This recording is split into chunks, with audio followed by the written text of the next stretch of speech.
बोलिए श्री वल्लभाधीश की जय। श्री गोवर्धन नाथ की जय। श्याम सुंदर श्री यमुने महारानी जी की जय। श्री गोसाई जी परम दयाल की जय। श्री गोपाल लाल प्यारे की जय। श्री गोकुल नाथ की जय। नमामि यमुनामहं सकल सिद्धि हेतु मुदा मुरारी पद पंकज स्फुरद मंद रेणुद्गता तटस्थ नवकानना प्रकट मोद पुष्पाम्बुना सुरासुर सुपूजित स्मरपितु श्री अम्बे प्रतिम्।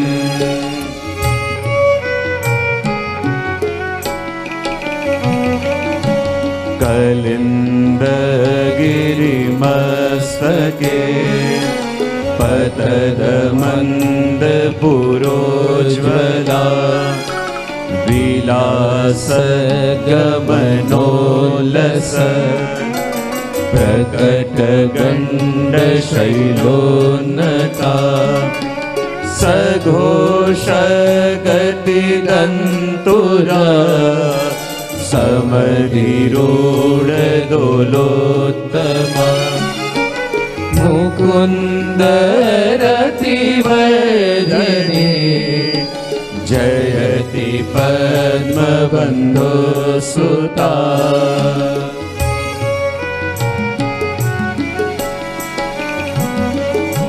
भुवं भुवन पावनी मधिगता मलिकस्वनै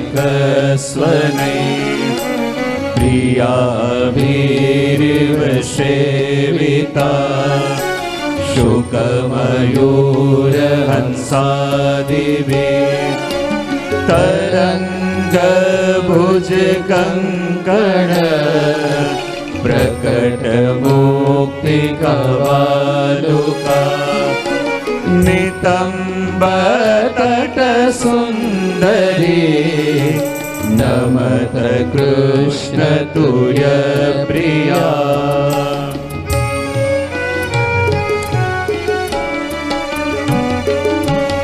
अनंत गुणभूषिते शिव विरंचिदेव स्तुते घनाघन निभे सदा ध्रुव पराशराभीष्टदे विशुद्ध मथुरा तटे सकल गोप गोपी वृते कृपा जलधि संश्रिते मम मन सुखं भावया।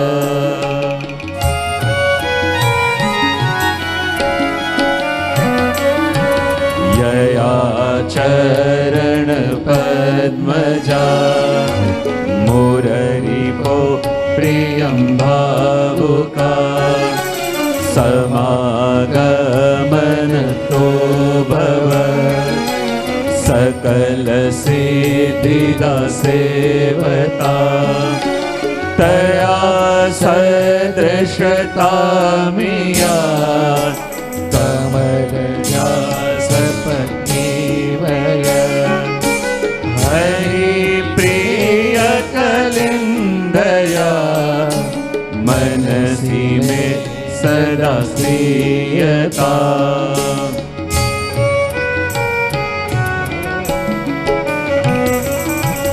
नमोस्तु यमुने सदा तव चरित्रमत्यद्भुतं न जातु यमयातना भवति ते पयपानत यमोऽपि भगिनी सुता कथमुहन्ति दुष्टानपि प्रियो भवति सेवना तव हरे यथा गोपिका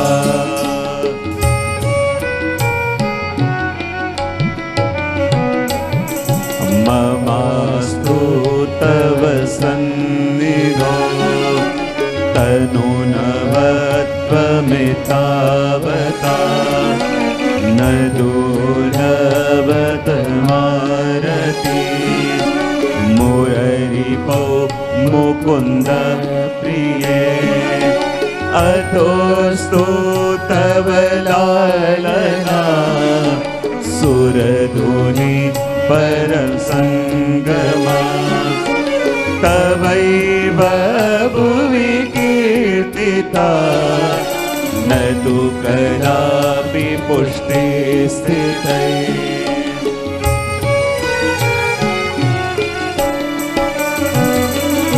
स्तुतिं तव करोति का कमलजास पत्नी प्रिये हरेर्यन्दनु सेवया भवति सौख्यमोक्षत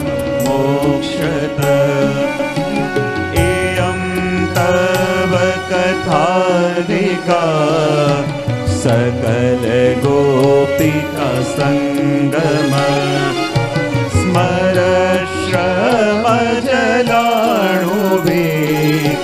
सकल गात्र जय संगमा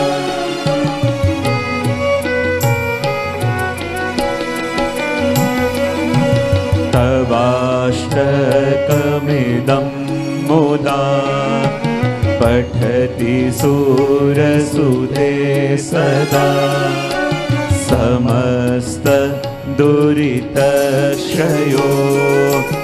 भवति वै मुकुन्दे रति तया सकल सिद्धयो मुररिपुष्ट सन्तुष्यति स्वभाव विजयो भवेत् वदति वल्लभ श्रीहरे स्वभाव विजयो भवेत् वदति वल्लभ श्रीहरे स्वभाव विजयो भवेत् वदति वल्लभ श्रीहरे वदति वल्लभ श्रीहरे वदति वल्लभ श्रीहरे वदति वल्लभ श्रीहरे। बोलिए श्याम सुंदर श्री महारानी जी की जय। શ્રી યમુના ગુણગાન મહોત્સવ આ દિવ્ય ઉત્સવ જેના મનની અંદર સૌથી પહેલા મનોરથ પામી ચૂક્યો છે અને આ અધિક માસમાં શ્રવી રહ્યો છે એવા આ ઉત્સવની અંદર નિમિત્ત બનેલા પરમ ભગવદીય ભરતભાઈ ભાવનાબેન એમનો સમસ્ત પરિવાર તથા શ્રી યમુનાજીના ગુણગાન શ્રવણ કરવા માટે આવેલા મારા સર્વે આત્મીયજનો, અત્યંત આનંદનો અવસર છે કે આ પાવન અધિક માસની અંદર શ્રી યમુનાજીના ગુણગાન શ્રવણ કરવાનો લાભ આપણને પ્રાપ્ત થયો. શ્રી યમુનાજીના ગુણગાન કરવાનો લાભ આપણને પ્રાપ્ત થયો. અને જો આ અધિક માસને પણ પુરુષોત્તમ માસ કહેવામાં આવે અને પુરુષોત્તમ માસ જ્યારે નામ પ્રભુએ આપ્યું અને પોતાનું નામ જ્યારે આ માસને આપ્યું તો પ્રભુના નામની અંદર પ્રભુનો સ્વભાવ પણ છે અને પ્રભુના ગુણ પણ છે. અને જ્યારે આ નામ પુરુષોત્તમ ભગવાને આ માસને આપ્યું અને સાથે સાથે પોતાનો સ્વભાવ પણ આપી દીધો. અને પ્રભુનો સ્વભાવ કેવો કે દેખો દેખો હરિજુ કો એક સ્વભાવ રાઈ જીતી સેવા કો ફલ માનત મેરુ સમાન. અમારા પ્રભુનો સ્વભાવ કેવો કે કોઈ રાઈ જેટલી સેવા કરે તો પણ પ્રભુને મેરુ સમાન લાગે. અને આપણો સ્વભાવ કેવો, કોઈ આપણને મેરુ આપી દે તો પણ બહુ સરસ. તો આપણો સ્વભાવ અને પ્રભુનો સ્વભાવ બંનેનો ભેદ પણ આપણે જોયો. અને જ્યારે આ માસને અધિક માસ નામ આપવામાં આવ્યું તો જેમ પ્રભુ આનંદ રૂપ, તો એમનું નામ પામીને આ મહિનો પણ કેવો થયો? કેવો થયો? પ્રભુ પરમાનંદ રૂપ, તો એમનું નામ પામી એમના ગુણ ધારણ કરી આ મહિનો પણ કેવો થયો? પરમાનંદ સ્વરૂપ. પ્રભુ ભક્ત વશ્ય છે, ભક્તોના મનના મનોરથ પૂરા કરવા વાળા છે. અને એ જ નામ જ્યારે આ મહિનાએ ધારણ કર્યું તો આ માસ પણ કેવું થયું? ભક્ત વશ્ય, ભક્તના મનના મનોરથ પૂરા કરવા વાળો. અને જો આ મહિનો જ્યારે અધિક માસ કહેવાય, અને આ માસનું ફલ એવું કે જરાક જીવ કરે અને પ્રભુને અધિક લાગે.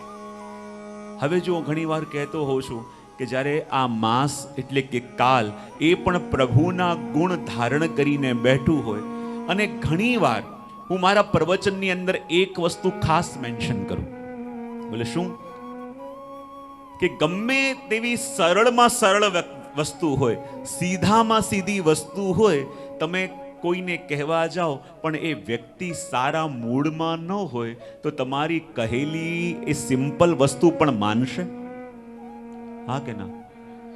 આ બહેનોનો જવાબ વધારે આવી રહ્યો છે, જે રોજ અનુભવ કરતા હોય.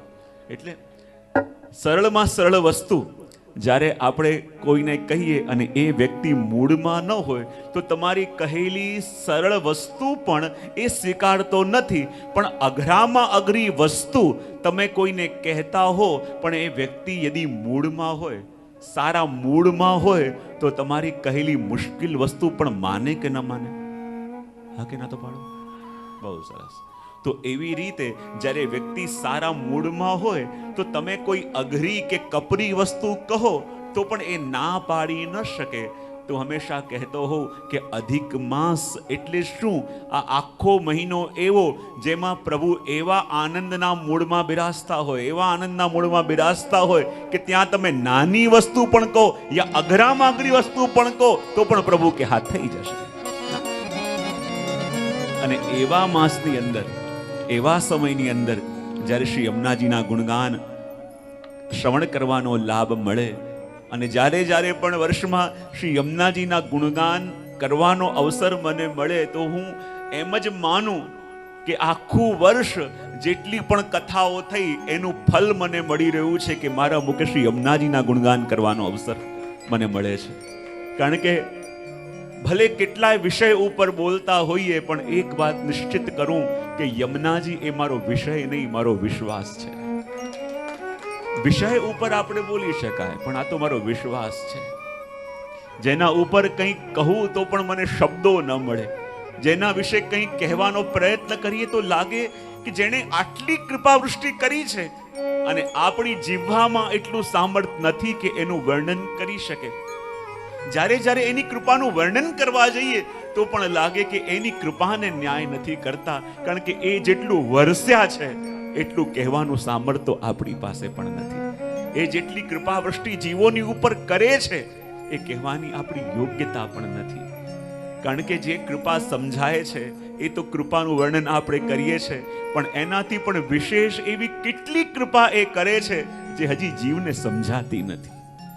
સમજાય એવી કૃપાનું વર્ણન તો આપણે બધાને કરીએ, પણ એવી કેટલી કૃપા એના દ્વારા આપણા ઉપર થાય છે કે જે જીવ સમજી શકતો નથી, જીવ જાણી શકતો નથી, અને એનું વર્ણન કરવાનો પ્રયત્ન કરે તો પણ કેમ કરીને કરે. અને એટલા માટે તો શ્રી યમુનાજીના જ્યારે ગુણગાન થાય, અને ગુણગાન કરવાનું સામર્થ્ય આપણી અંદર કેમ કરીને આવી શકે કે જેના માટે મહાપ્રભુજી કહેતા હોય કે સ્તુતિમ તવ કરોતિ કહ. હે યમુનાજી, આ જગતમાં એવું કોણ છે કે જે આપની સ્તુતિ કરી શકે? જેના માટે ભગવદી કહેતા હોય કે કોન પે જાત શ્રી યમુને જુબરની. આ જગતમાં એવું કોણ છે જે યમુનાજીનું વર્ણન કરી શકે? આ જગતમાં એક કોણ છે કે શ્રી યમુનાજીના સ્વરૂપને પામી શકે? જ્યારે શ્રી મહાપ્રભુજી આમ કહેતા હોય, અષ્ટછાપ ભગવતી આમ કહેતા હોય, તો આપણે તો શું કહી શકવાના? પણ એટલું જ કહીએ કે યમુનાજી એ તો કૃપાનો સાગર છે. અને કદાચ નદી કિનારે જઈએ, નદીમાં ઉતરવું પડે, કદાચ તળાવ કિનારે જઈએ, એમાં ઉતરવું પડે, પણ આ તો કૃપાનો સાગર છે. અને સાગર પાસે ન જઈએ, ખાલી કિનારે ઊભા રહીએ, તો સાગરનો સ્વભાવ છે કે આપણને લહેર દ્વારા ભીંજવ્યા વિના પાછા જવા ન દે. આપણે તો એટલું જ માનીએ કે આપણી અંદર સામર્થ નથી કે એની પાસે જઈ શકીએ, પણ એની કૃપા ઉપર ભરોસો છે કે એના તટ પર બેઠા છીએ તો એ આપણને ભીંજવ્યા વિના કોરા નહીં જવા દે. અને એટલા માટે તો આ શ્રી યમુનાજીના ગુણગાન જ્યારે પણ અવસર આપણને મળે તો શ્રી યમુનાજી, યમુના ગુણગાન મહોત્સવ નામ પણ રાખ્યું. આપણે થોડું યમુનાષ્ટક પણ દર્શન કરીશું, 41 પદ પણ દર્શન કરીશું, અને જ્યાં જ્યાં યમુનાજી લઈ જાય ત્યાં ત્યાં જતા જઈશું.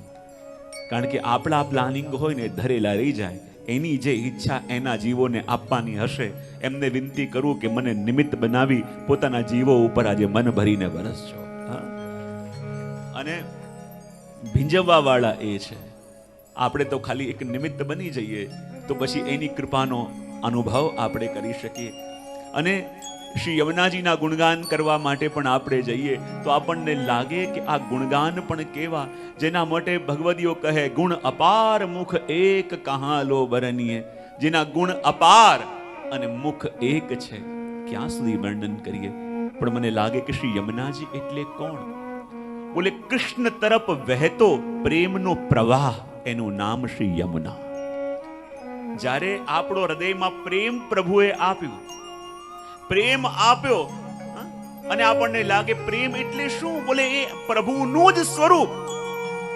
ક્યાંક પંક્તિઓ મારા ધ્યાનમાં આવી હતી કે આપણને હૃદયમાં પ્રેમ જાગ્યો હોય તો પણ આપણે માનીએ કે હું પ્રભુને શોધવા નીકળ્યો અને મને હૃદયમાં પ્રેમ થઈ ગયો, છતાં હું કહું છું કે મને પ્રભુ મળ્યા નથી.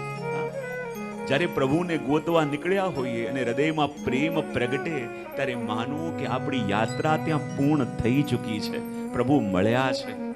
કારણ કે પ્રેમ એટલે શું? જે પ્રેમ આપણા હૃદયમાં હોય અને એ પ્રેમ જ્યારે પ્રભુ તરફ વહેવા લાગે તો એનું નામ શ્રી યમુના થઈ જાય. અને યમુનાજી એટલે કોણ? તમે ગમે ત્યાં યમુનાજીના સ્વરૂપનું કે ચિત્રનું દર્શન કરો, તમને યમુનાજી ક્યાંય સ્થિત નહીં દેખાય. એક ચરણ આગળ, એક ચરણ પાછળ. યમુનાજી ગતિમાં હોય.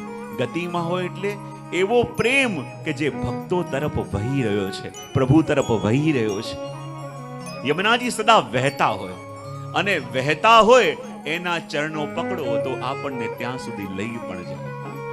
હું ઘણી વાર કહેતો હોઉં છું કે આપણી પાસે એટલું સામર્થ્ય કે એટલી ગતિ નથી કે આપણે પ્રભુ પાસે જઈ શકીએ, પણ કોઈ સમર્થના ચરણ પકડી લઈએ તો આપણી યાત્રા પણ ત્યાં સુધી પહોંચે. હું ઘણી વાર કહેતો હોઉં છું કે જેવી રીતે એક નાનકડી કીડી હોય, એ કીડીને અહીંયાથી ચાલીને અને સિટીમાં સાઉથ બોમ્બે જવું હોય તો કેટલો ટાઈમ લાગે? કેટલો ટાઈમ લાગે? વર્ષો વીતી જાય. વાહ! હવે એ જ કીડીને અહીંયાથી પૂના જવું હોય તો હા, કેટલો ટાઈમ લાગે? તમારા વર્ષ કેલ્ક્યુલેશન કરી જુઓ, કિલોમીટર વાઇઝ કેટલો ટાઈમ લાગે અંદાજ? હા, કેટલો ટાઈમ લાગે? Light year. સરસ. હવે એ જ કીડીને અહીંયાથી દિલ્હી જવું હોય તો હા, શું અંદાજ કેટલો ટાઈમ લાગે? જન્મો જન્મ. બહુ સરસ. હવે એ જ કીડીને અહીંયાથી અમેરિકા જવું હોય તો પોસિબલ છે? હા. હવે જો અહીંયાથી એને અમેરિકા જવું હોય તો કદાચ પોસિબલ ન હોય, પણ કોઈ વ્યક્તિ અમેરિકા જતો હોય અને એના પગ ઉપર ચડી જાય તો જે અહીંયાથી સાઉથ બોમ્બે જઈ ન શકે પણ જો પગમાં ચડી જાય તો 16-17 કલાકમાં અમેરિકા ના પહોંચી જાય. તો એમ આપણી દશા પણ ભક્તિ માર્ગમાં પેલા કીડી જેવી છે. આપણે પોતે ચાલવા જઈએ તો જન્મો જન્મ વીતી જાય, પણ શ્રી યમુનાજીના ચરણોને પકડીને બેસી જઈએ તો પ્રભુની પ્રાપ્તિ પણ બહુ સુલભ થઈ જાય. એના ચરણ પકડાઈ જાય, એના ચરણનો આશ્રય કરી લઈએ. કારણ કે યમુનાજી એટલે કોણ? પ્રભુના પ્રેમનો વહેતો પ્રવાહ. અને પ્રવાહ કોને કહેવાય? પ્રકર્ષતી પ્રવાહ, જે વિના પ્રયત્ને આપણને ખેંચીને લઈ જાય, એનો નામ પ્રવાહ. કદાચ તમે તળાવમાં પડો, તમારે તરવું પડે. તમે કોઈ સ્વિમિંગ પુલમાં કૂદો તો તમારે તરવું પડે. પણ જેમ અલકનંદા છે, જેમ ગંગાજી છે, એમાં તમે કૂદો તો તમારે તરવાનો પ્રયત્ન કરવો પડે. જ્યાં અંદર ઉતર્યા એ તમને વહાઈને લઈ જાય. અને એવી રીતે યમુનાજી એટલે કોણ?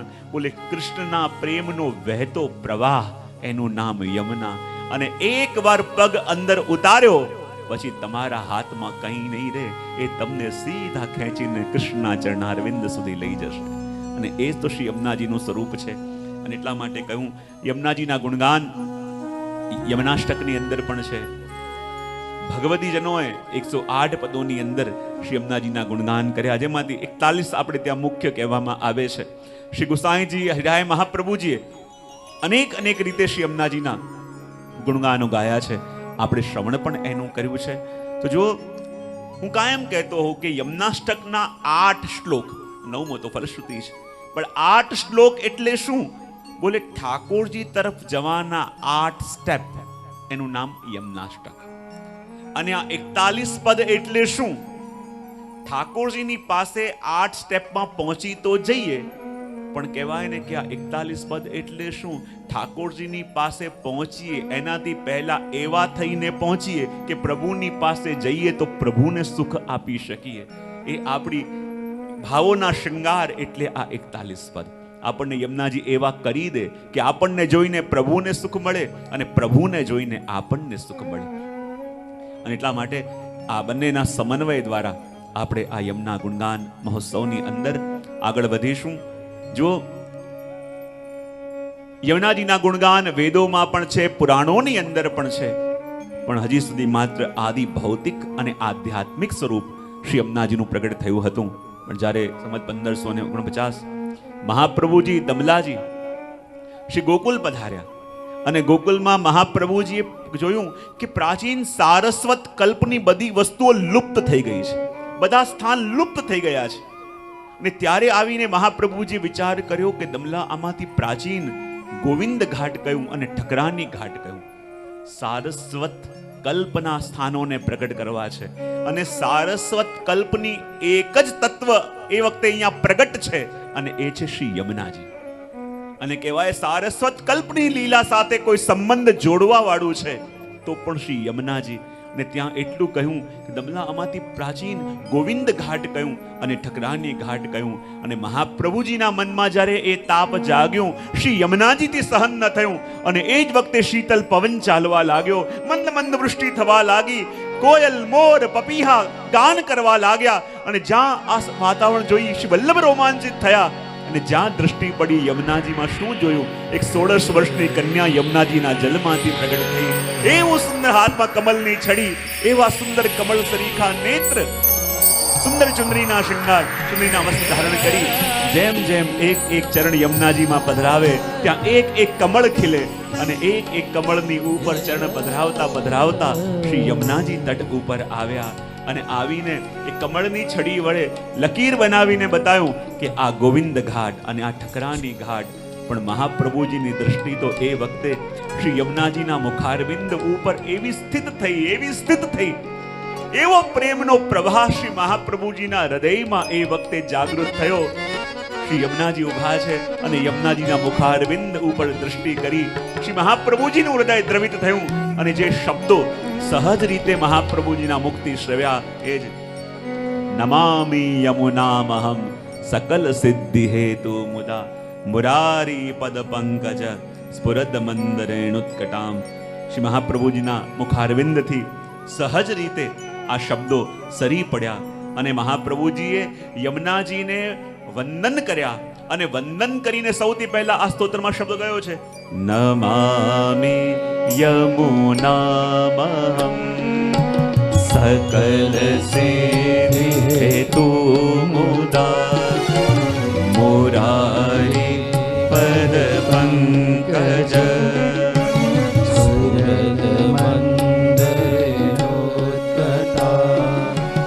તટસ્થ નવકાનના પ્રકટમોદ પુષ્પાંબુના સુરાસુર સુપૂજિત સ્મરપિતો શ્રી અંબે પ્રતિમ સ્મરપિતો શ્રી અંબે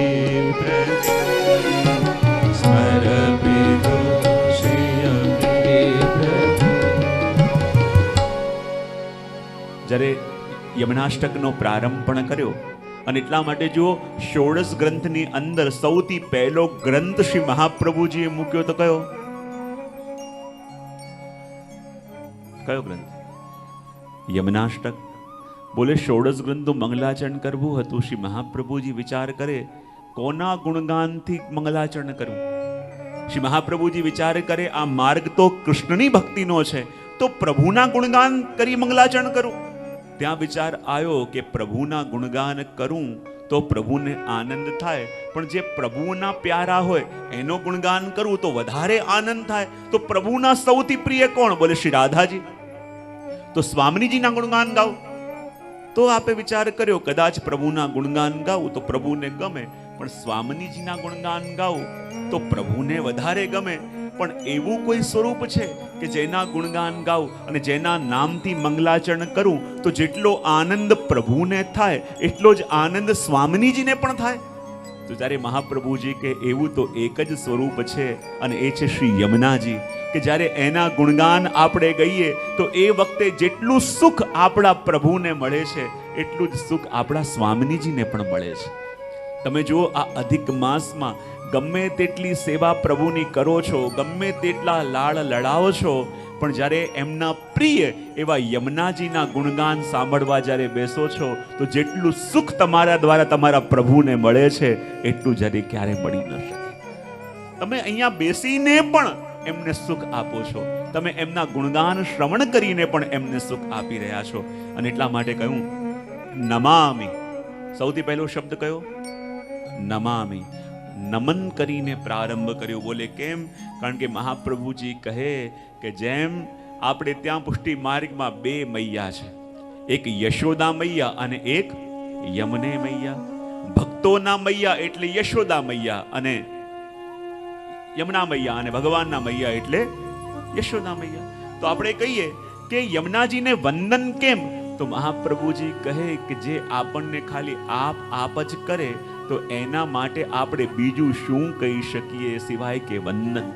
કારણ કે યમુનાજી તો માં છે અને માનો સ્વભાવ કેવો નથી આવતું કે જ્યારે પેલી એક માં હતી અને એણે એના દીકરાને કહ્યું બેટા મારા માટે આટલું કામ કરી આવીશ. દીકરો કે ઠીક છે. આજે મારા હેલ્પમાં કોઈ નથી, જરા આજનો દિવસ મારી હેલ્પ કરીશ. દીકરો કે ઠીક છે. અને દીકરાને કહું જા બેટા પેલું ઘાસ કાપી આવો. ઘાસ કાપી આવ્યો. બજારમાંથી આ લઈ આવો, એ લઈ આવ્યો, પેલું કરી આવો, એ બી કરી આવ્યો. અને એક એક વસ્તુ એને નોટ કરી અને નોટ કરી અને રાતે એની મા પાસે નાનકડો છોકરો આવ્યો અને આવીને કહે કે માં લો આ કાગળ. બોલે શું? અને એણે લખ્યું હતું કે હું ઘાસ કાપવા ગયો તો એની કિંમત 10 પાઉન્ડ. હું જ્યારે આ વસ્તુ લઈને આવ્યો એની કિંમત આ 5 પાઉન્ડ. હું આ કરીને આવ્યો એની કિંમત આ. એમ કરીને ટોટલ કરીને બિલ માને આપ્યું. બિલ માને આપ્યું અને કહે કે આજે તે જે કામ કરવાનું કીધું એ બધું મેં તારા માટે કર્યું, માટે રાતે તારે મને આટલા પૈસા આપવા પડશે. માં કે બેટા બહુ સરસ, હવે થોડું મારું બિલ પણ તને આપું. છોકરો કે આપ. માએ લખ્યું બેટા તને મેં 9 મહિના સુધી મારા કોખમાં રાખ્યો, બધી પીડા મેં સહન કરી. જ્યારે તું નાનો હતો ને તને તાવ આવતો અને આખી રાત હું જાગતી તારી પાસે બેસી રહેતી, એનું ચાર્જ કઈ નહીં. બેટા જ્યારે તું ચાલતો થયો કેટલી વાર મને પીડા આપતો, કેટલી વાર મને તું દોડાવતો, તને પકડવા માટે કેટલી વાર હું પડી પણ ગઈ, એનું ચાર્જ કઈ નહીં. જ્યારે બેટા તને તાવ આવતો અને આખી રાત હું તારી પાસે બેસીને રડતી રહેતી અને પ્રભુને વિનંતી કરતી રહેતી, બેટા એનો ચાર્જ કંઈ નહીં. જ્યારે બેટા તારે સારામાં સારી સ્કૂલે ભણવા જવાનું હતું, તારા માટે મેં મારા ઘરેણાં વેચી નાખ્યા કે મારો દીકરાને સારું શિક્ષણ મળે, એની કિંમત પણ કંઈ નહીં. મારી ખુશીઓ મેં બધી બલિદાન કરી અને તારી ખુશીઓ માટે મેં મારા બધા શોખ પણ મૂકી દીધા. મેં મારા માટે બધા મારા એ પણ મૂકી દીધું, એની કિંમત પણ કઈ નહીં. ને જ્યારે એ કાગળ એ દીકરાને આપ્યું અને દીકરાની આંખમાંથી આંસુ ઝર્યા, કારણ કે આ એક આપણો સ્વભાવ છે, આપણે એમના માટે કંઈક કરીએ તો પણ મેળવવાની કામના જાગે. અને એક આપણા શ્રી માનો સ્વભાવ છે કે જે બધું આપે, બધું આપીને પણ ભક્તના સુખ સિવાય બીજું કંઈ ચાહતા નથી, ભક્તના આનંદ સિવાય કંઈ ચાહતા નથી. એ જ તો શ્રી યમુનાજી છે. અને એટલે તો કહ્યું કે નમામી, કારણ કે નમન સિવાય આપણે વધારે એના માટે કંઈ કરી શકતા નથી. વંદન સિવાય કંઈ કરવાનું સામર્થ્ય પણ આપણા પાસે એમના માટે નથી. અને એટલે કહ્યું કે નમામી યમુનામહમ. નમન શાના માટે? બોલે મહાપ્રભુજી કહે છે કે નમન કરવું અને નમન જાગવું બંનેમાં ભેદ છે. ઘણીવાર વંદન કરીએ છીએ પણ વંદન અંદરથી પ્રગટ થતું નથી. વંદન ક્યારે પ્રગટે? કે જ્યારે એની સમર્થતા અને આપણી અસમર્થતાનું જ્ઞાન થાય ત્યારે નમન પ્રગટે છે. ક્યારે પ્રગટે છે? કે જ્યારે એની સમર્થતાનું જ્ઞાન અને આપણી અસમર્થતાનું ભાન થાય ત્યારે વંદન જીવ કરે છે. અને જુઓ, જ્યાં સુધી આપણને આપણી સમર્થતાનો મદ હોય ત્યાં સુધી એમ લાગે કે હું કરવામાં સક્ષમ છું, હું કરવામાં સક્ષમ છું. પણ જ્યારે આપણા બધા કાવા દાવા, આપણા બધા પ્રયત્નો શાંત પડી જાય અને એના ચરણે આપણે જઈએ ત્યારે એની કૃપાનો અનુભવ થાય. તો જ્યારે આપણી અસમર્થતા અને એની સામર્થ્યતાનું દર્શન થાય ત્યારે વંદન થાય. વંદન શું છે?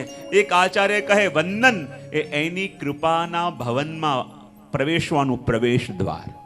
શું છે? એની કૃપાના ભવનમાં પ્રવેશવાનું પ્રવેશ દ્વાર એટલે વંદન છે. જ્યારે આપણે વંદન કરીએ છીએ ત્યારે એની કૃપાના દ્વારમાં પ્રવેશ આપણે કરીએ છીએ. બોલે વંદન શું છે? તો કહેવાય જ્યાં સુધી યમુનાજીએ એમની લીલા સૃષ્ટિમાં પ્રવેશ નથી આપ્યો ત્યાં સુધી પ્રભુના દર્શન થતા નથી. અને જ્યાં સુધી પ્રભુના દર્શન ન થયા હોય ત્યાં સુધી એમની સેવા કેમ થાય? માટે ત્યાં સુધી જીવે વંદન જ કરતા રહેવું પડે. વંદન કરતા રહીએ તો ક્યારેક કરુણા કરશે, ક્યારેક કૃપા કરશે અને આપણો પ્રવેશ અંદર થાય. માટે વંદન શાના માટે કર્યા? જો અહીંયા સુધી કે કુંમનદાસજી પણ કહે છે ને કે યમુને પતિ દાસ કે આમાં કે યમુનાજીને વંદન કરું છું. કુંમનદાસજી પણ શું કહે છે? યમુના રસ ખાન કો શીશ નાવ.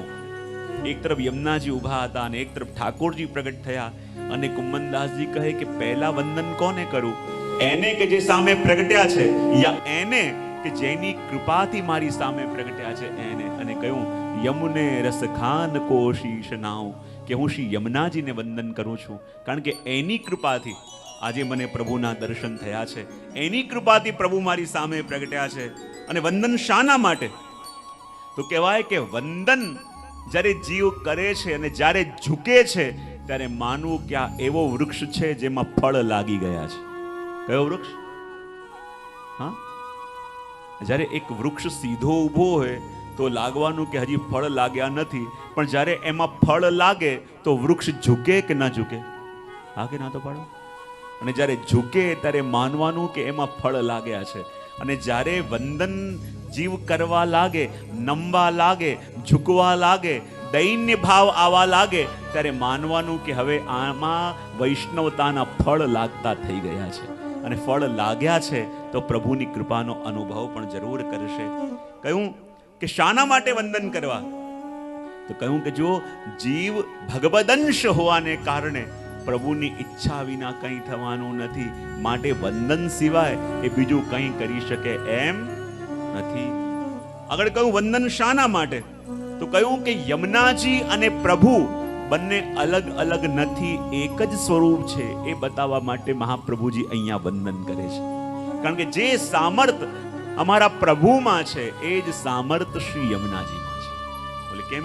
કે જ્યારે રાસ થયો અને રાસ વખતે જ્યારે ગોપીઓની ઈચ્છા હતી કે પ્રભુ અમારી સાથે રાસ કરે, પ્રભુ અમારી સાથે રાસ કરે, પણ જ્યારે રાસ પ્રારંભ થયો તો રાસ કરતા કરતા ગોપીઓએ પ્રભુને અટકાવ્યા અને કહ્યું પ્રભુ આપની સાથે રાસ તો કરી રહ્યા છે પણ અમને એ આનંદ નથી આવી રહ્યો જે આનંદનો અનુભવ અમારે કરવો છે. પ્રભુ કે કેમ?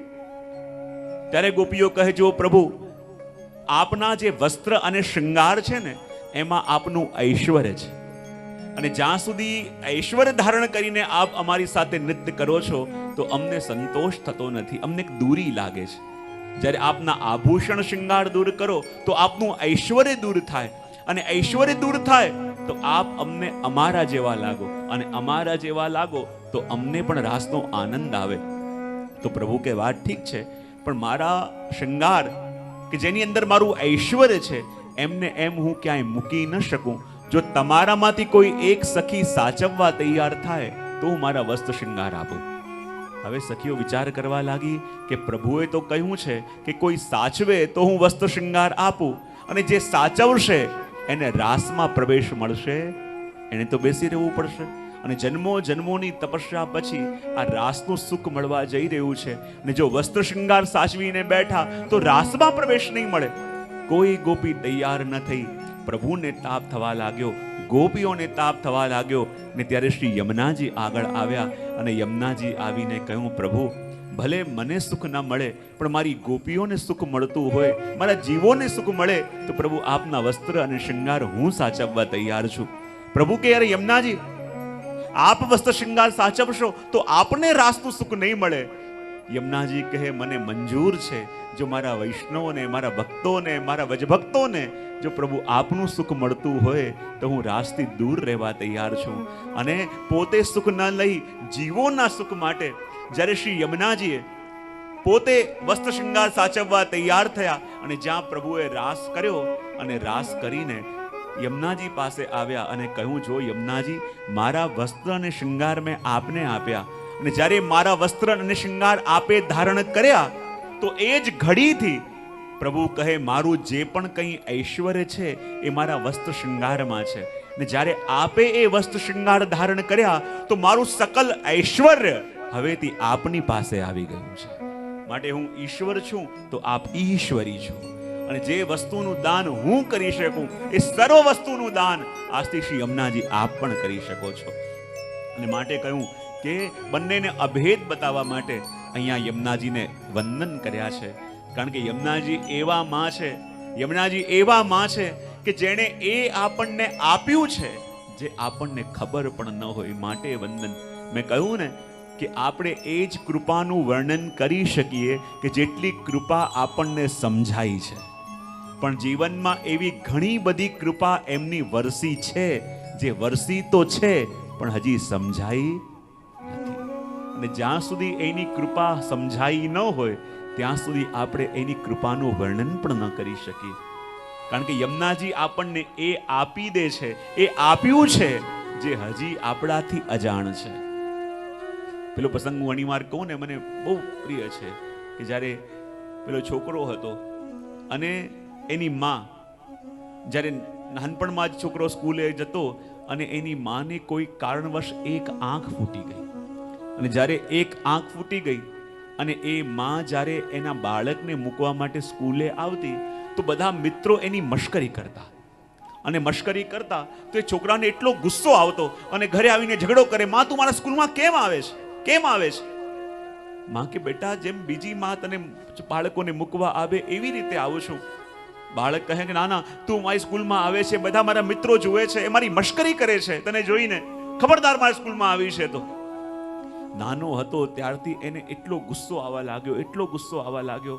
માં સાથે બોલે નહીં, માં સાથે વાતો ન કરે, અને જ્યારે વારે વારે માં સાથે ઝઘડો કરે, ધીમે ધીમે એ બાળક મોટો થયો અને એની માં માટેની એની ચીડ કે જો મારી માં જ્યારે જ્યારે સ્કૂલે આવે છે એને કારણે મારે નીચે જોવું પડે છે, મારા મિત્રો મને એને કારણે ચીડવે છે, એને કારણે મારી સાથે વાતો નથી કરતા, લોકો મશ્કરી કરે છે.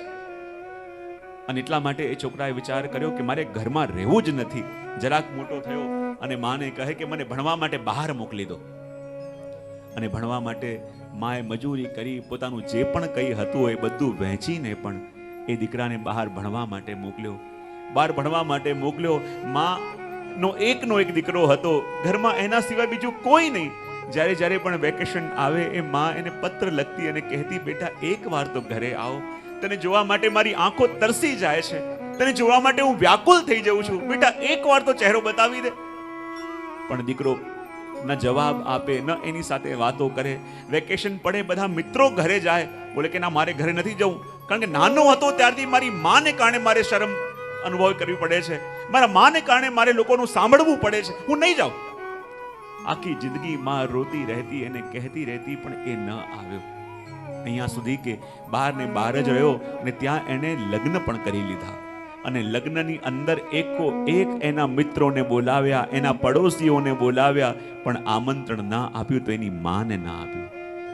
એની માને એટલી પીડા થઈ, સામે ચાલીને પોતે લગ્નમાં આશીર્વાદ આપવા ગઈ ને જ્યાં માને જોયો એ વિધિમાંથી ઉઠીને ગયો, માને ખૂણામાં લઈ ગયો અને વળીને કહેવા લાગે, તું અહીંયા આવી જ કેમ? મેં તારા બધા સંબંધ તોડી નાખ્યા છે, તારા કારણે મારે વારે વારે સાંભળવું પડે છે, અપમાનિત થવું પડે છે, અને મારા આ મોટા દિવસે પણ તું એને અપમાનિત કરીશ. માં કહેવા લાગી, બેટા તારી માં છું, મારો એકનો એક દીકરો તું છે, તારા લગ્ન છે, તું સૌથી વધારે ખુશી કોને હોય? બેટા તું કહે તો મારો પરિચય હું કોઈને નહીં આપું, ખાલી બેસી રહીશ. દીકરો કે ના, હમણાં ને હમણાં જાઓ. અને હમણાં ને હમણાં એની માને પાછી મોકલી. કહેતા કહેતા સમય વીત્યો, રડતી રહેતી, તડપતી રહેતી. અને જ્યારે એને બાળક થયું અને માને ખબર પડી, માં ફરી મળવા માટે ગઈ, ત્યારે પણ એને અપમાનિત કરીને બહાર કાઢી મૂકી અને કહ્યું કે જો તો ખરા, લગ્ન પછી હું મારું જીવન વ્યતીત કરું છું, મને ચેનથી રહેવા કેમ નથી દેતી? શા માટે નથી રહેવા દેતી? અપમાનિત કરીને માને કાઢી નાખી.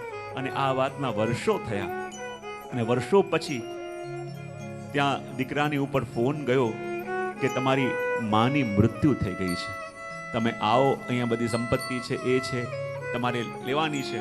અને દીકરો વર્ષો પછી આજે માના ઘરે આવ્યો. અને માના ઘરે આવ્યો અને જ્યારે ઘરની અંદર પ્રવેશ કર્યો તો એનું જે રૂમ હતો એ જેવી રીતે એ ગોઠવીને ગયો હતો, એની માએ બિલકુલ એવી રીતે રાખ્યો હતો જાણે કાલે દીકરો આવી જશે, જાણે હમણાં આવશે અને પૂછશે કે મારું રૂમ ક્યાં છે. એ હરેક વસ્તુ એવી રીતે ગોઠવીને રાખી હતી. અને જેવી રીતે અંદર ગયો તો ત્યાં માનો લખેલો એક પત્ર પડ્યો હતો. અને પત્ર જ્યારે જોયો, સામે એનું માનું ચિત્ર હતું, એ જોઈને એનું હૃદય પણ ભરાઈ આવ્યું છોકરાનું. એ કે મેં પણ મારી મા સાથે બહુ ખરાબ કર્યું. અરે ભલે એ આવતી, મારો લોકો મશ્કરી કરતા, તો પણ મારી મા હતી. હવે એને કેટલી મહેનત કરીને મને ભણાવ્યો, મને બહાર મોકલ્યો, પણ જ્યારે મારા લગ્નમાં આવી મેં અપમાનિત કરીને કાઢી મૂકી. મારા ઘરે આવી મેં ધુતકારી એને. એ મા હતી અને હું એનો એકનો એક દીકરો છું. એને મને મળવાનું મન કેમ ન થાય? મને જોવાનું મન કેમ ન થાય? એનું હૃદય ભરાવી આવ્યું. પણ જ્યારે પત્ર ખોલીને માનો પત્ર વાંચ્યો કે બેટા, બસ તારી માં છું અને કદાચ આ પત્ર તારા હાથમાં આવશે ત્યાં સુધી હું જીવિત પણ નહીં રહી હોય.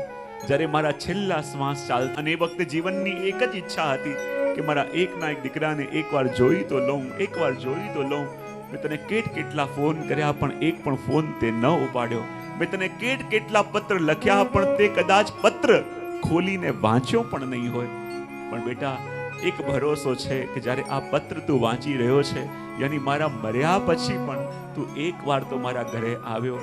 ભલે હું તને જીવતે જી પ્રેમ ના આપી શકી, જીવતે જી મેં તને પીડા જ આપી છે, પણ એક જ સંતોષ મને રહેશે કે તારી સાથે હું પણ રહીશ.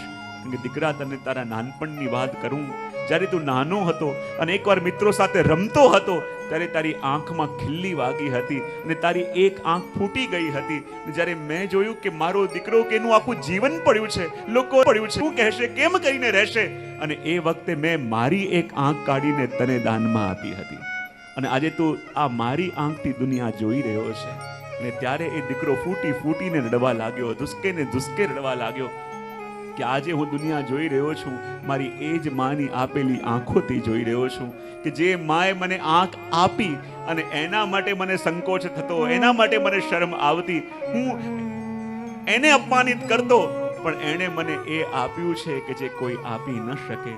અને એવી રીતે જ શ્રી યમુનાજી પણ આપણા માં છે અને એમણે એવી કૃપા આપણા ઉપર કરી છે કે જે હજી આપણને સમજાતી નથી. જે કૃપા દેખાય, સમજાય, એનું વર્ણન તો આપણે કરીએ છીએ, પણ એવી કેટલી કૃપા આપણા ઉપર શ્રી યમુનાજી કરે છે કે જેની કૃપા આપણને સમજાતી પણ નથી, દેખાતી પણ નથી. એનું વર્ણન આપણે કેમ કરીને કરી શકીએ? અને એટલા માટે તો કહ્યું કે નમામિ યમુનામહમ, કે શ્રી યમુનાજી આપને હું વંદન સિવાય બીજું શું કરી શકું? કારણ કે આપની કૃપા એટલી બધી પોતાના જીવોની ઉપર છે કે જેમ એક બાળકની ઉપર પીડા આવે અને માં જેમ ભાગતી ભાગતી એની રક્ષા કરવા માટે આવી જાય, એવી રીતે શ્રી યમુનાજી આપ કૃપા કરવા વાળા છો. અને એટલે કહું નમામિ, કારણ કે આપણે યમુનાજીને નમન સિવાય બીજું કંઈ કરી શકતા નથી. જેણે આપણને સર્વ આપ્યું, શ્રી યમુનાજી કૃપા કરે ત્યારે જીવનો બ્રહ્મ સંબંધ થયું. યમુનાજી કૃપા કરી ઘરમાં ઠાકોરજી પધાર્યા. યમુનાજી કૃપા કરે, ઠાકોરજી કૃપા કરીને આપણા હાથે અરોગે. અને અહીંયા તો ઠીક, જ્યારે આ દેહ નહીં રહે ત્યારે જ્યારે માલા પેરામણી થાય ત્યારે પણ શ્રી યમુનાજી. અને યમુનાજીની કૃપા વિના જીવનો આગળ પ્રવેશ જ ન થઈ શકે. અને એટલા માટે મહાપ્રભુજી કહે છે નમામિ યમુનામહમ. હે યમુનાજી, હું આપને વંદન કરું છું. અને યમુનાજીનું નામ છે ને, આ નામ આપણા મુખમાં આવે એ પણ સાધારણ વસ્તુ નથી.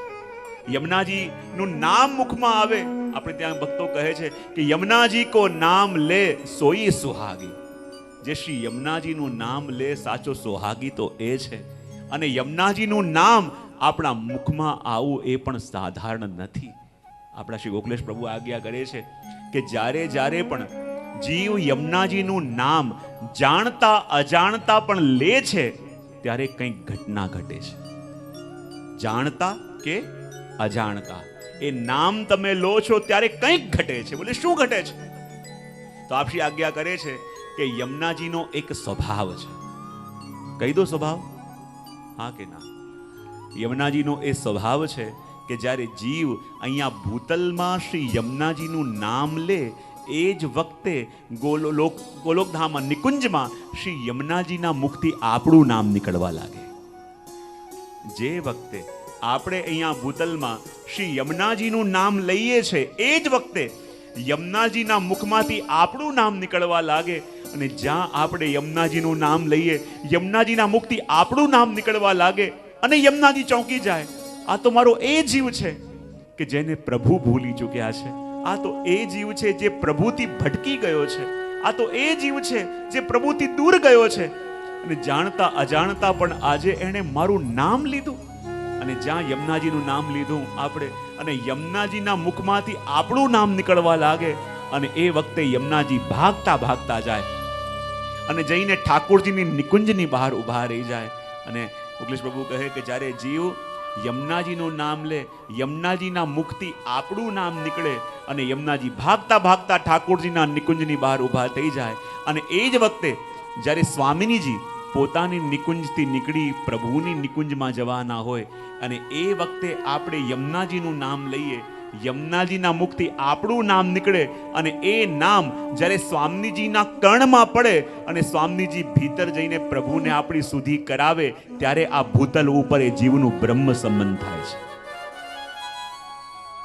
આપણે આમ બ્રહ્મ સંબંધની આજ્ઞા લઈ આવ્યા અને બ્રહ્મ સંબંધ થઈ ગયું. આમ કોઈના બ્રહ્મ સંબંધ થતા નથી. જાણે અજાણે ક્યારેક આપણા મુખથી શ્રી યમુનાજીનું નામ નીકળ્યું હશે, એ નામ યમુનાજીના મુખથી આપણું નીકળ્યું હશે, એ નામ સ્વામીજીના કાનમાં પડ્યું હશે, અને સ્વામીજીએ ભીતર જઈ જ્યારે પ્રભુને આપણી સુધી કરાવી ત્યારે બ્રહ્મ સંબંધ થયું. અને એટલું જ નહીં, જ્યારે આપણે અહીંયા યમુનાજીનું નામ લઈએ, યમુનાજીના મુખથી આપણું નામ નીકળે, એ નામ જ્યારે સ્વામીજીના કર્ણમાં પડે અને સ્વામીજી એ નામ સાંભળતાની સાથે યદિ મંદ મંદ સ્મિત કરે તો સમજી લેવાનું આ જીવનમાં આપણને પ્રભુના પ્રગટ દર્શન એકવાર જરૂર થઈ જશે. અને જ્યારે આપણે યમુનાજીનું નામ લઈએ, યમુનાજીના મુખથી આપણું નામ નીકળે, એ નામ જ્યારે સ્વામીજીના કર્ણમાં પડે અને નામ સાંભળતાની સાથે સ્વામીજી નેત્ર કટાક્ષ કરીને જુએ, ત્યારે માનવાનું કે આ જ દેહથી એ જીવની ભગવદ લીલામાં પ્રાપ્તિ થઈ જશે. આ યમુનાજીનું નામ જે આપણે જાણતા અજાણતા લઈએ છે એ એમને એમ લેવાતું નથી. અને યમુનાજીનું જાણે અજાણે લીધેલું નામ પણ ક્યારે વ્યર્થ જતું નથી. આપણે બેઠા છીએ, આપણે વૈષ્ણવ બન્યા છીએ, તો નિશ્ચિત માનજો જાણે અજાણે ક્યારેક તો યમુનાજીનું નામ તમે લીધું હશે. જો યમુનાજીનું નામ લીધું ન હોત તો આજે અહીંયા ન હોત. જો યમુનાજીનું નામ લીધું ન હોત તો આજે પ્રભુ ઘરમાં પધાર્યા ન હોત. યમુનાજીનું નામ ક્યારે લીધું ન હોત તો જીવનું બ્રહ્મ સંબંધ થયું ન હોત. કારણ કે યમુનાજીનું નામ શું છે એટલે તો આપણા હિરાયજી પણ કહે છે કે શ્યામ સુખ ધામ જહાં નામ ઇનકે. તમારી પાસે 41 પદની પુસ્તકો છે જ. બીજું પદ અહીંયાથી ગવાશે, જોડે જોડે ગાવાનો પ્રયત્ન કરજો. યમુનાજીના નામનો મહિમા બતાવતા અહીંયા શ્રી હિરાયજી કહી રહ્યા છે.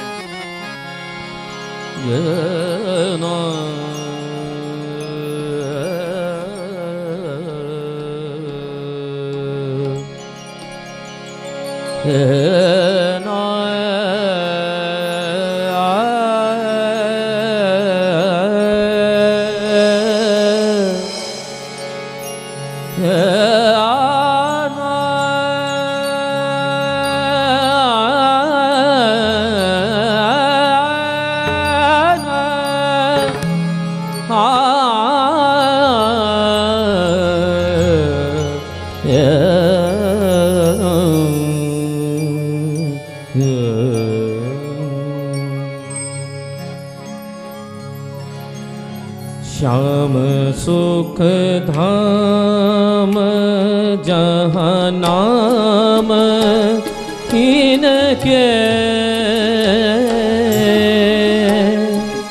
श्याम सुख धाम जहाँ नाम इनके, श्याम सुख धाम जहाँ नाम इनके, श्याम सुख धाम जहाँ नाम इनके, निश दिन प्राणपति आये ही यमे बसे, जोई गावे सुजस भाग्य तिनके, श्याम सुख धाम जहाँ नाम इनके।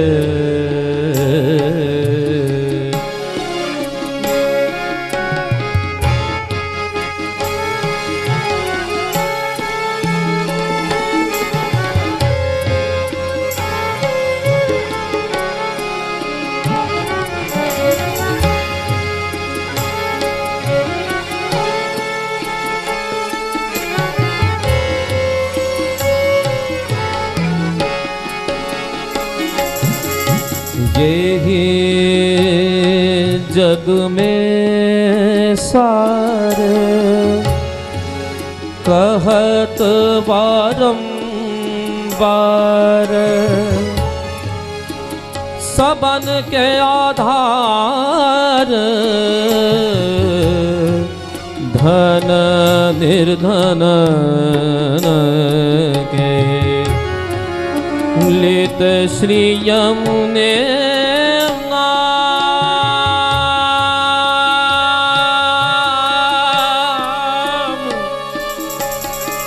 हे नाम,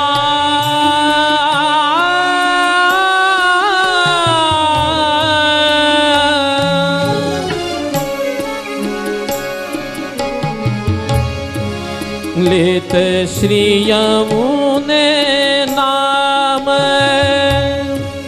देत अभय पद दान, रसिक प्रीतम प्रिया बस जो इनके, श्याम सुख धाम जहाँ नाम इनके, श्याम सुख धाम जहाँ नाम इनके, श्याम सुख धाम जहाँ नाम इनके, श्याम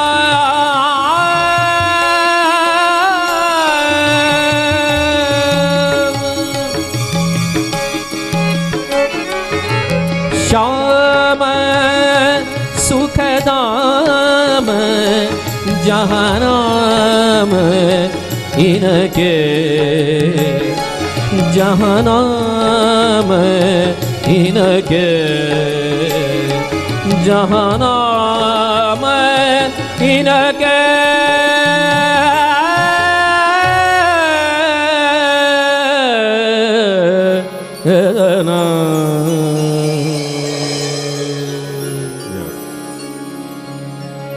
શ્રી યમુનાજીના નામનો મહિમા, યમુના જ્યારે આપણે કહીએ છીએ અને જ્યારે મુખમાંથી યમુના નીકળે છે તો કહેવાય આ યમુનાજીના નામનો મહિમા શું છે? તો હરિરાયજી કહે છે કે શ્યામ સુખ ધામ જહાં નામ ઇનકે, કે આપણા પ્રભુ કેવા બોલે સુખધામ, જ્યાં સુખનો સ્ત્રોત છે, જ્યાં સુખનો સાગર રૂપ છે, અને એ પ્રભુ ગમે ત્યાં તમે જાઓ મળે કે ન મળે, કદાચ તીર્થોમાં જાઓ તો પણ મળે કે ન મળે, પણ હરિરાયજી કહે છે કે જ્યાં યમુનાજીના ગુણગાન થતા હોય નિશ્ચિંત થઈને બેસી જજો, ભલે તમને એ ન દેખાય પણ તમે આજે એને દેખાઈ રહ્યા છો. ભલે તમે પ્રભુને જોઈ ન શકો પણ જ્યારે યમુનાજીના ગુણગાનમાં તમે બેઠા હો તો પ્રભુ તમને જુએ છે, તમને સાંભળે છે, તમારી એક એક મનની અંદર જાગતી ઈચ્છાઓનો અનુભવ પણ એ કરે છે કે જ્યારે યમુનાજીના ગુણગાનમાં જઈને તમે બેઠા હો. કારણ કે યમુનાજીનું નામ કર્ણમાં કે મુખમાં આવવું એ પણ સહજ નથી. શ્રી યમુનાજીનું નામ શું છે? બોલે એ તો રસ છે. અને જ્યારે પુષ્પની અંદર મધુ આવી જાય તો ભ્રમરને આમંત્રણ આપવા પડતા નથી. જ્યારે પુષ્પમાં મધુ આવે તો ભ્રમર પોતે જાણી જાય અને ઉડતો ઉડતો આવીને એ પુષ્પનું રસપાન કરવા લાગે. એવી રીતે યમુનાજીનું નામ એ તો મધુ છે અને એ જેના મુખમાં આવે પછી પ્રભુને આમંત્રણ આપવા પડતા નથી, એ ગોતતા ગોતતા આપણી પાસે આવે. અને જુઓ, શ્રી યમુનાજીના નામનો એ પ્રભાવ છે, યમુનાજીના નામની એ અસર આપણે જાણતા હોઈએ કે ન હોઈએ પણ યમુનાજીના નામનો પ્રભાવ આપણા પ્રભુ બહુ સરસ જાણે છે. અને જ્યારે જ્યારે પણ જ્યાં જ્યાં પણ જે રીતે પણ જીવ શ્રી યમુનાજીનું નામ લે પ્રભુ આવે છે. અને જો ઘણીવાર મને લોકો પૂછતા હોય કે યમુનાષ્ટક કરીએ તો કેટલા કરીએ, કેટલા કરવાના? મને સૌથી અઘરો પ્રશ્ન આ લાગે જ્યારે લોકો મને પૂછે ને કે કેટલા યમુનાષ્ટક કરીએ. મેં કહું યમુનાષ્ટક એટલે યમુનાજી એટલે આપણા માં. જો એમ કહી દઉં કે 9 કરો તો એનો મતલબ એમ કે એક બાળકની ઉપર હું રિસ્ટ્રિક્શન મૂકું છું કે દિવસમાં ખાલી 9 વાર માં બોલવાનું, ખાલી 9 વાર માને બોલાવવાની. શું એ સંભવ છે? યમુનાજીના પાઠ કેટલી વાર કરવાના એનાથી અઘરું મને કંઈ લાગતું નથી. કારણ કે જ્યારે જ્યારે બાળકના મનની અંદર તાપ જાગે છે ત્યારે એના મુખથી સૌથી પહેલો શબ્દ નીકળે છે તો માં નીકળે છે. જ્યારે જ્યારે પણ બાળકની ઉપર પીડા પડે છે જાણતા જાણતા પણ ઓ માં શબ્દ નીકળે છે. કારણ કે એ બાળકની ઉપર જો રિસ્ટ્રિક્શન કરી દઉં કે 9થી વાર વધારે માને બોલાવવાની નહીં, શું સંભવ છે? બાળકને જ્યારે જ્યારે હૃદયથી પીડા નીકળશે, જ્યારે જ્યારે પણ એનું હૃદય તડપશે, એ માં સિવાય કોઈને બોલવાનું નથી. કારણ કે એ જાણે છે કે જેવો પ્રેમ એક માં આપી શકે એવો પ્રેમ આ દુનિયામાં કોઈ ના આપી શકે. અને એટલા માટે તો જો જ્યારે એક માં એના બાળકને કદાચ મારે પણ છે ને તો આશ્ચર્ય ત્યારે થાય કે બાળક આવીને એ જ માના ખોળામાં મસ્તક છુપાવીને રડે છે. આપણને લાગે કોઈ મારતું હોય તો પાસે ના આવે, પણ એક માનો સ્વભાવ એવો કે જ્યારે એ બાળકને મારે છે ત્યારે બાળક એ જ માના ખોળામાં માથું સંતાડીને રડે છે. કારણ કે બાળક જાણે છે કે જેટલી પીડા મને મારીને અનુભવ થઈ રહી છે એના કરતાં વધારે પીડા એને મને મારીને થતી હશે. અને એટલા માટે માના ખોળામાં મસ્તક છુપાવીને રડે. કારણ કે એ જાણે છે કે ભલે હમણાં મને મારી રહી છે પણ આ દુનિયામાં સૌથી વધારે મને પ્રેમ પણ કોઈ આપે એમ છે તો આ મારી માં છે. અને જ્યારે જ્યારે પણ આપણે શ્રી યમુનાજીનું નામ લઈએ છીએ ત્યારે ઘટના ઘટે છે. જો ઘણીવાર અમુક પ્રસંગો કહેતો હોઉં છું એનો અર્થ અન્યત્ર ન લેતા, એ એટલા માટે જ હું સત્ય પ્રસંગો જે બધા કહેતો હોઉં છું એટલા માટે કે આપણને અનુભવ થાય કે આજે પણ પ્રભુની એ યમુનાજીની કૃપા પ્રગટ છે, આજે પણ એ પ્રગટ બિરાજે છે. વર્ષો પહેલાં હજી પ્રસંગ મને એટલો તાજો છે એટલે ઘણીવાર કહેતો હોઉં છું આ પ્રસંગ વારે વાર કે જ્યારે વર્ષો પહેલાં જ હું બહાર હતો એક જગ્યાએ અને બાજુના જ એક ગામમાંથી મને એક બહેનનો રોજ ફોન આવે કે જે આપને મળવું છે અને બહુ જરૂરી કામ છે. પણ એ વખતે બધી પધરાવણીઓને એટલું હતું કે હું સમય આપી શકતો નહોતો.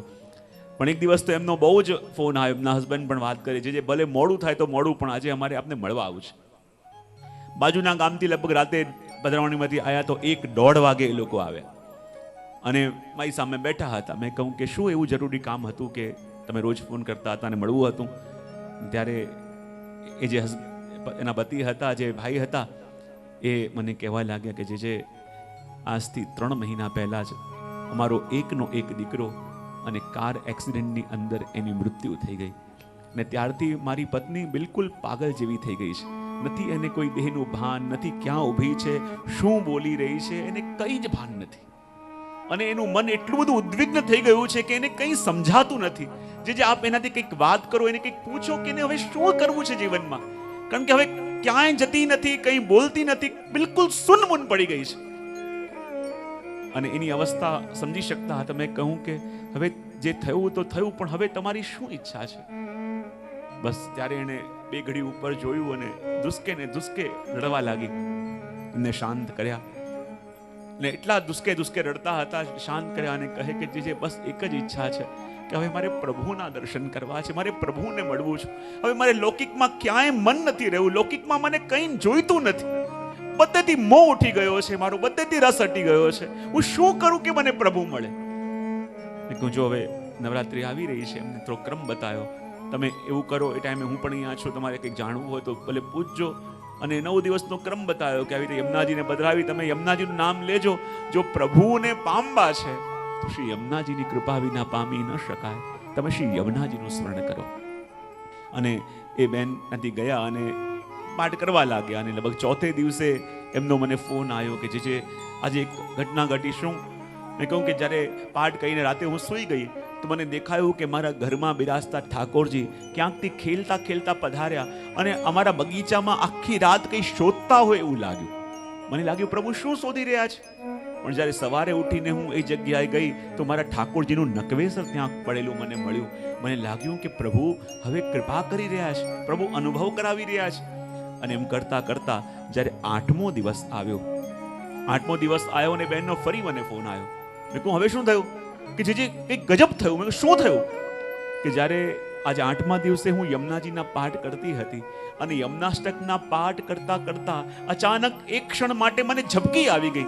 ને જ્યાં ઝબકી આવી ગઈ તો મને અનુભવ થયો કે નાનકડી 6 વર્ષની કન્યા મારી પાસે આવીને ઊભી રહી, મારા મસ્તક ઉપર હાથ ફેર્યો અને મને કહ્યું કે કલ મેં તેરે ઘર આઉંગી, કે કાલે હું તારા ઘરે આવીશ.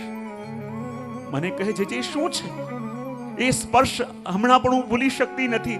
જ્યારે એ હાથનો સ્પર્શ મારા મસ્તકમાં થયો અને આખા શરીરમાં એવી રોમાંચ થઈ ગયું, જાણે મારી બધી પીડાને કોઈ હરી લીધી હોય, મારા બધા હૃદયના તાપને કોઈ હરી લીધો હોય, એવો સુખ એ હાથમાં હતું. અને મને એવું કહ્યું કે કાલે હું તારા ઘરે આવીશ. તો એ શું હોય? મેં કહું યમુનાજી કૃપા કરી રહ્યા છે, તેનો અર્થ પણ એ સમજાવશે. અને જ્યારે 9મો દિવસ હતો, અમે ક્યાંક પધરાવણીમાં જવાના હતા અને એ જ ટાઈમે એના પેલે બહેનનો ફોન મને આવ્યો અને મને કહે કે જે આપ જલ્દી હમણાં મારે ત્યાં પધારો, વરના કંઈક થઈ જશે મને. મેં કહું કે મારે હમણાં પધરાવણીમાં જવાનું છે, લોકો આવીને ઊભા છે. એ કહે કે જે હું કંઈક કહી ન શકું, પણ આપ જલ્દી પધારો, વરના આપ નહીં પધાર્યા તો મારા પ્રાણ નીકળી જશે, મને કંઈક થઈ જશે. મેં કહું કહો તો સહી શું થયું? કે જે હું કહેવા માટે શક્તિમાન નથી, યા મારી પાસે શબ્દો નથી હું કહી શકું, પણ આપ જલ્દી પધારો. મારે ઘણી જગ્યાએ જવાનું હતું, પણ જ્યાં ફોન મૂક્યો ત્યાં તો એના પતિ લેવા માટે આવી ગયા હતા. મેં કહ્યું શું થયું? કે જે કંઈ ના પૂછો, આપ મારી સાથે ચાલો. મેં કહ્યું તમે કહો તો સહી શું થયું? પણ એ પણ બિલકુલ પાગલ જેવા લાગતા હતા. હું હતો, મારી જોડે 2-3 વૈષ્ણવ હતા. કારમાં બેસીને જ્યારે એમના ઘરે ગયા, એ બહેન બિલકુલ બહાર જ ઊભા હતા અને એવા વાળ વિખરાયેલા અને બિલકુલ પાગલોની જેમ લાગતા હતા. મેં કહ્યું શું થયું? તમે કહો તો ખરા. જે કંઈ ના પૂછો, આપ જોડે મારી ચાલો. જ્યાં મને અંદર લઈ ગયા. મેં કહ્યું શું થયું? જ્યાં જઈને જોયું તો સેવાનો રૂમ બંધ હતો. મેં કહ્યું કે આ રૂમ બંધ છે, શું છે? કે જે કંઈ ના પૂછો, આપ આ રૂમ ખોલો. અને જ્યાં એ સેવાનો રૂમ ખોલ્યો તો આખા રૂમની અંદર ઘૂંટણ સુધીના શામ જલ ભરેલા હતા. અને એવી કમળની સુગંધ આવે, દ્વાર ખોલ્યા પણ જલ બહાર નથી આવતું. બે ઘડી તો મને પણ ભાન ન રહ્યું કે શું કરવું. મારી સાથે આવેલા વૈષ્ણવ તો એક પડી ગયા નીચે, એને ભરોસો ના આવ્યો શું થઈ રહ્યું છે. અને બે ઘડી તો અમને પણ ખબર ના પડી શું થઈ રહ્યું છે. બે ઘડીમાં થોડુંક પોતાને સંભાળી અને મેં કહ્યું જલ્દી જલ્દી કંઈક ભોગ ધરવાનું તો લઈને આવો. ને જ્યાં ભોગ ધરવાનું લઈને આવ્યા, ભોગ ધર્યો, આરતી ઉતારી અને હાથ જોડીને વિનંતી કરી કે શ્રી યમુનાજી, આપ તો એટલા કૃપાલુ છો, એટલા કૃપાલુ છો કે જીવ જરાક પુકારે અને આપ પધારી જાઓ છો. પણ આ કલિકાલમાં અમારા જેવા જીવો માટે પ્રભુ આપ એટલો શ્રમ ના લો. બસ આટલી વિનંતી કરી અને બે ઘડીમાં એ જલ ક્યાં ગયું કોઈને ખબર ન પડી. પણ કહેવાનું તાત્પર્ય એટલું જ કે એમ માનીએ કે 500 વર્ષ પહેલા કૃપા હતી, કે પહેલા અનુભવ કરાવતા, પણ શ્રી યમુનાજી તો આજે પણ પ્રગટ બિરાજે છે. શ્રી યમુનાજી તો આજે પણ પ્રત્યક્ષ છે. શ્રી યમુનાજીની કૃપા તો આજે પણ એવી જ છે જે આપણા હૃદયની અંદર એના દર્શનનો તાપ જાગે અને એ સામે પધારી જ જાય. પણ જ્યારે જ્યારે પણ યમુનાજીને આપણે પુકારીએ છીએ, યમુનાજી જુએ છે કે આ મને ચાહે છે કે મારાથી કંઈક ચાહે છે. જેમ એક બાળક હોય અને એની માને પુકારે, માં રસોઈ કરી રહી છે, બાળક બહાર રમી રહ્યો છે અને રમતા રમતા કહે કે માં માં માં, તો માને લાગે મને બોલાવે છે તો ખરા, પણ મને ચાહે છે કે મારાથી કંઈક ચાહે છે. બહાર આવીને કંઈક ખાવાનું આપી જાય અને બાળક એ ખાવામાં લાગી જાય અને માને ન બોલાવે તો માને ખબર પડે કે મને બોલાવતો તો હતો પણ મારાથી કંઈક ચાહતો હતો. હજી મારી ચાહ એના મનમાં જાગી નથી. ફરી માં કહીને બોલાવે, માં આવીને કંઈક રમકડું આપી જાય, રમવામાં લાગી જાય. માને ભૂલે, માને લાગે ભલે બોલાવતો હતો પણ હજી મારાથી કંઈક ચાહતો હતો, મારી ચાહ મનમાં જાગી નથી. અને જ્યારે એક ઘડી આવી જાય કે બધું ફેંકી દે, બધું છોડી દે અને જ્યારે માં કહીને પુકારવા લાગે, અને જ્યારે માને જે ઘડી એમ લાગે કે હવે એને મારાથી કંઈ જોઈતું નથી, હવે એને મારી જરૂર છે, બસ એટલું એમને જ્યારે લાગે તો ભાગતા ભાગતા બધું કામ છોડીને માં આવે અને આવીને એના બાળકને હૃદયથી લગાવી લે. એમ યમુનાજી તો આપણા માટે એટલા વ્યાકુલ છે, મળવા માટે એટલા વ્યાકુલ છે, પણ જે ઘડી શ્રી યમુનાજીને લાગે કે આ જીવ મારાથી કંઈ ચાહતો નથી, એને મારી જરૂર છે, ને જ્યારે યમુનાજીની જરૂર છે એમ સમજાય ત્યારે યમુનાજી ભાગતા ભાગતા આવે અને આવીને એ જીવની ઉપર અનુગ્રહ કરે. અને એટલા માટે તો અહીંયા કહ્યું કે શ્યામ સુખ ધામ જહાં નામ ઇનકે. અને જે પ્રભુ બીજે ક્યાંય ન મળે, અને એ પ્રભુ મળે તો ક્યાં મળે કે જ્યાં શ્રી યમુનાજીનું નામ હોય, જ્યાં યમુનાજીનું નામ લેવાતું હોય, જ્યાં યમુનાજીનું નામ મળીને વૈષ્ણવ લેતા હોય, આપણા મુખમાં પણ આવતું હોય અને આપણા કાનમાં પણ આવતું હોય, અને એનાથી વધારે સુખ આ દુનિયામાં ક્યાંય નથી. કોઈને પણ કહો કે દુનિયામાં સૌથી સેફ અને સિક્યોર પોતાને જીવ ક્યારે માને? સૌથી સેફ અને સૌથી સિક્યોર એ કોઈ પણ વ્યક્તિ અનુભવ ક્યારે કરે કે જ્યારે એ બાળકનું મસ્તક એની માના ખોળામાં હોય અને માનો હાથ એના મસ્તક ઉપર પડતો હોય, ત્યારે બાળકને એમ લાગે કે દુનિયામાં સૌથી સેફ અને સૌથી સિક્યોર હું છું તો આ માના ખોળામાં છું. તો આ 5 દિવસ આપણું મસ્તક પણ આપણા શ્રી યમુના માના ખોળામાં રહેવાનું છે. અને એનાથી વધારે એક વ્યક્તિ ધન્યતાનો અનુભવ ક્યારે કરી શકે કે જ્યારે એનું મસ્તક એના માના ખોળામાં હોય, એનું મસ્તક એના માના ચરણોની અંદર હોય. અને એટલે કહ્યું કે શ્યામ સુખ ધામ જહાં નામ ઇનકે. અને પ્રભુ પણ કેવા સુખધામ બનીને ત્યાં આવે છે કે જ્યારે જીવ શ્રી યમુનાજીનું નામ રટે છે, યમુનાજીનું નામ લે છે. શ્યામ સુખ ધામ જહાં નામ ઇનકે, નિષદીના પ્રાણપતિ આય હિય મેં બસે. બીજું પદ છે, બધાની પાસે પુસ્તક હશે, અક્ષરો જોઈ શકો છો કે નિષદીના પ્રાણપતિ આય હિય મેં બસે. આપણને લાગે કે નિષદીન પ્રાણપતિ આય હિય મેં બસે, તો હૃદયની અંદર તો પ્રભુ વસેલા છે, તો પાછા આવીને કેમ બસે? તો જો ગીતાજીમાં ભગવાને ભલે કહ્યું છે કે ઈશ્વર સર્વભૂતાનાં હૃદયેષુ અર્જુન તિષ્ઠતિ, કે હું દરેકના હૃદયની અંદર રહું છું, તો ભગવાન દરેકના હૃદયમાં વસે છે, એ વાત સાચી કે ખોટી? હા, એટલે કે હૃદય આપણું એ પ્રભુનું ઘર છે, એ વાત સાચી કે ખોટી? હા, કેમ બધા જવાબ નથી આવતા? હૃદય પ્રભુનું ઘર છે, એ વાત સાચી કે ખોટી? હવે જુઓ, જો હૃદય પ્રભુનું ઘર હોય તો જેમ આપણા ઘરની અંદર આપણે 24 કલાક બેઠા રહીએ છીએ કે બહાર નીકળીએ છીએ? આપણા ઘરની અંદર જેમ આપણે 24 કલાક બેઠા નથી રહેતા, બહાર પણ નીકળીએ છીએ, પાછા આવીએ છીએ, પાછા જઈએ છીએ, પાછા આવીએ છીએ, તો આપણા હૃદયની અંદર પ્રભુને બિરાજવાનું સ્થાન એટલે કે પ્રભુનું ઘર છે.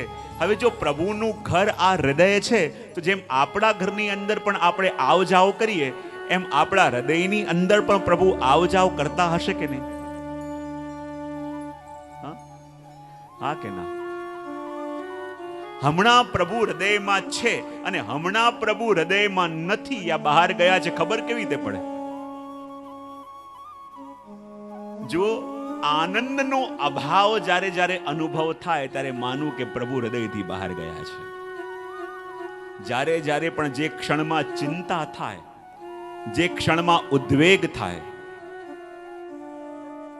શૂઝ અહીંયા મંદિરમાં પહેરીને ના આવાય. બોલે શ્યામ સુંદર શ્રી યમુને મહારાણી જી કી જય. જ્યારે જ્યારે પણ આપણે પ્રભુના ગુણગાન ગાતા હોઈએ, પ્રભુના સાનિધ્યમાં હોઈએ, તો સૌથી પહેલી વસ્તુ એ મેં કહી કે આપણું હૃદય પણ પ્રભુનું ઘર છે. બરાબર? હા કે ના? હવે જો હૃદય પ્રભુનું ઘર હોય તો પ્રભુ ઘરની અંદર હમણાં છે કે બહાર ગયા છે, ખબર ક્યારે પડે?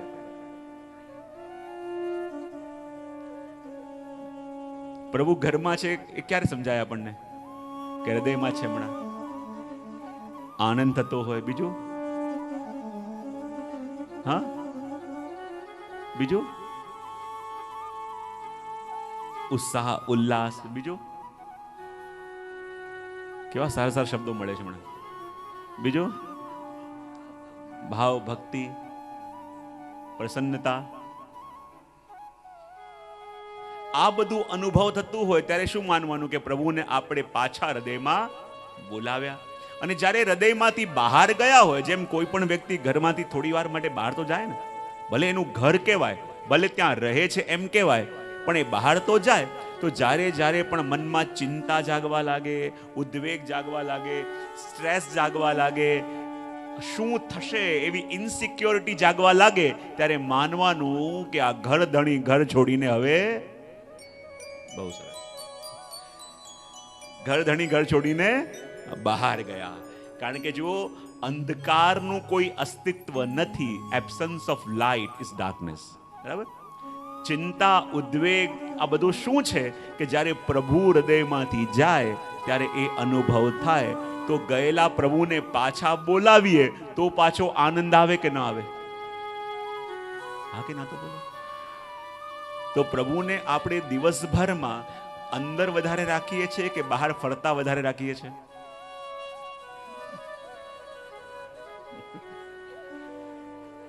હા, ઘરનું વાતાવરણ એવું રાખો કે રહેવું ગમે. તો આપણે પ્રભુને ઘરમાં વધારે રહેવા દઈએ છીએ કે અંદરનું વાતાવરણ એવું બનાવી દઈએ છીએ કે પ્રભુને લાગે કે બહાર શાંતિ વધારે લાગે છે? વધારે અંદર રાખીએ છીએ કે બહાર વધારે રાખીએ છીએ? તો જ્યારે જ્યારે પણ બહાર ગયા યા બહાર જાય પ્રભુ, ત્યારે શું થાય? ચિંતા થવા લાગે, ઉદ્વેગ થવા લાગે, બેચેની થવા લાગે, ઇન્સિક્યોરિટી લાગવા લાગે કે મારું શું થશે, આ કેમ થશે, કેમ કરીશું? આ બધા વાક્યો દિવસમાં 10-15 વાર તો બોલો છો કે નહીં? કેમ બોલવા પડે છે? કારણ કે પ્રભુને બહુ સરસ. હવે જુઓ, ભલે પ્રભુનું ઘર હૃદય છે, પણ જેમ ઘરધણી બહાર વારે વારે જાય એમ પ્રભુ પણ બહાર જાય. ને જ્યારે પ્રભુ બહાર જાય ત્યારે આ બધા ઉદ્વેગો આપણી અંદર આવે.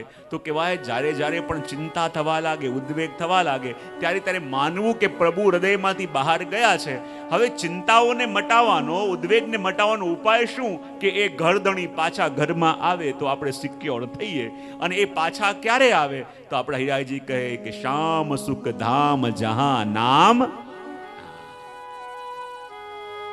જ્યારે જ્યારે પણ શ્રી યમુનાજીનું નામ લઈએ તો પ્રભુ એવા વ્યાકુલ થઈ જાય કે ગમે ત્યાં ફરતા હોય પણ ભાગીને દોડીને કૂદકો મારીને આપણા હૃદયમાં આવીને બેસી જાય. અને એટલા માટે કહ્યું કે જ્યારે હૃદયમાં બેસે તો પાછો એ જ આનંદ, અને હૃદય છોડીને જાય ત્યારે ચિંતા. કારણ કે હૃદયમાં છે તો આપણો આશ્રય છે, અને હૃદયથી બહાર ગયા એટલે આપણો આશ્રય છૂટ્યો. આશ્રય છૂટ્યો એટલે ચિંતા. અને ઘણી વાર હમણાં જ ક્યાંક કહેતો હતો કે જો આ ચિંતા શું છે, બોલો એક હાથ છે એ શું છે? ભગવદ આશ્રય, અને એક છે ચિંતા છે. આ જેમ જેમ આશ્રય વધતો જાય તો આ હાથ નીચે આવે. આશ્રય વધ્યો તો ચિંતા, અને જ્યારે જ્યારે ચિંતા વધે છે ત્યારે શું થયું કહેવાય? બહુ સરસ સમજી ગયા છો. ચિંતા વધે છે એટલે જ કારણ કે આશ્રય ઘટી રહ્યો છે, અને આશ્રય જ્યારે વધે ત્યારે ચિંતાઓ બધી ધીમે ધીમે નિર્મૂલ થવા લાગે. અને એટલે તો કહ્યું કે શ્યામ સુખ ધામ જહાં નામ ઇનકે, કે એ શ્યામ સુખના ધામ બનીને, અને સુખના ધામ એટલે કેવા? જીવના બધા મનોરથ પૂરા કરવા વાળા પ્રભુ જ્યારે થઈ જાય ત્યારે એને કહેવાય સુખધામ. જ્યારે જીવના માટે એમના મુખથી ક્યારે ના ન નીકળે તો એવા પ્રભુ કહે સુખધામ. સુખધામ પ્રભુ કેવા કહેવાય? જો અહીંયા હિરાઈજી શું કહે છે કે જ્યારે જ્યારે પણ જીવ યમુનાજીનું નામ લે ત્યારે પ્રભુ આવીને હૃદયમાં બિરાજે છે. પણ કેવા પ્રભુ? બોલે શ્યામ સુખધામ પ્રભુ. કેવા પ્રભુ? અને સુખધામ પ્રભુ ક્યારે થયા કહેવાય? કે જ્યારે ભક્ત જેવી ઈચ્છા કરે એવી ઈચ્છા પૂરી કરવા વાળા થઈ જાય પ્રભુ, તો એને કહેવાય સુખધામ. ભક્તના મનના જેવા મનોરથ હોય એ બધા મનોરથ પૂરા કરવા વાળા થઈ જાય એને કહેવાય સુખધામ. ભક્ત જેવી જેવી વિનંતી કરે અને પ્રભુ ના ન કહી શકે એવા પ્રભુને કહેવાય સુખધામ. તો જ્યારે જ્યારે પણ જીવ યમુનાજીનું નામ લે છે તો એ શ્યામ સુખધામ વહાં જહાં નામ ઇનકે. જ્યારે જ્યારે પણ જીવ જ્યાં જ્યાં પણ યમુનાજીનું નામ લે છે અને પ્રભુ એ સુખના ધામ બનીને એના મધ્યમાં આવીને વિરાજમાન થઈ જાય છે. કારણ કે નિષદિના પ્રાણપતિ આએ હિય મેં બસે. હવે જો હિય મેં બસે એટલે ક્યારેક ક્યારેક બહાર જાય તો વસે ને, અને નિષદિના વસે એટલે ઘણી વાર થાય છે કે હૃદયમાં હોય છે તો ખરા પણ નિષદિન વસતા નથી, આવ જાવ કરે છે. પણ જો યમુનાજીના નામ જીવ અખંડ અને નિત્ય લે તો હરિયાજી કહે છે કે નિષદિના પ્રાણપતિ આએ હિય મેં બસે, જોઈ ગાવે સુજસ ભાગ્ય દિનકે. અને જે યમુનાજીના નિત્ય ગુણગાન ગાય છે, એ નિત્ય યમુનાજીનું સ્મરણ કરે છે. હું ઘણી વાર પેલી પંક્તિ બોલાવું છું ને કે વજના કવિઓ કહે છે ને કે યમુના કે સમારે તે, બધા બોલજો, યમુના કે સમારે તે યમુના સમારે હૈ. બધા બોલવાની છે, યમુના કે સમારે તે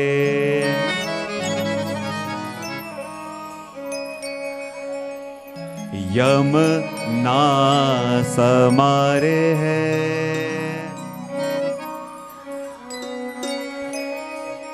और यमुना बिसारे ते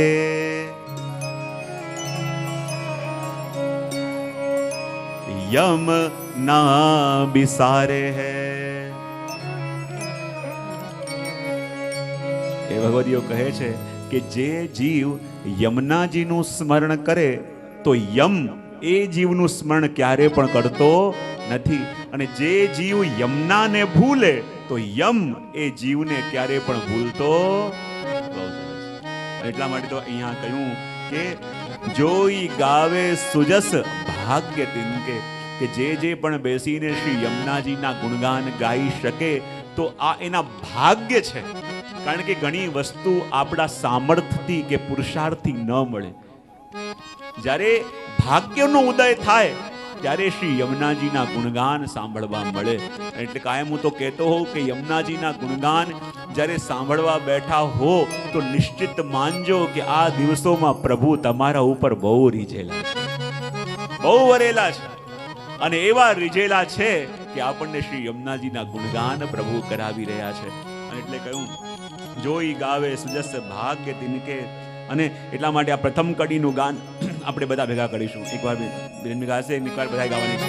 શ્યામ સુખધામ જહાં નામ ઇનકે.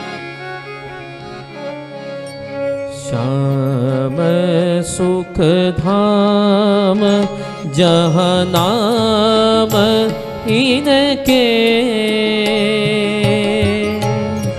श्याम सुख धाम जहाँ नाम इनके.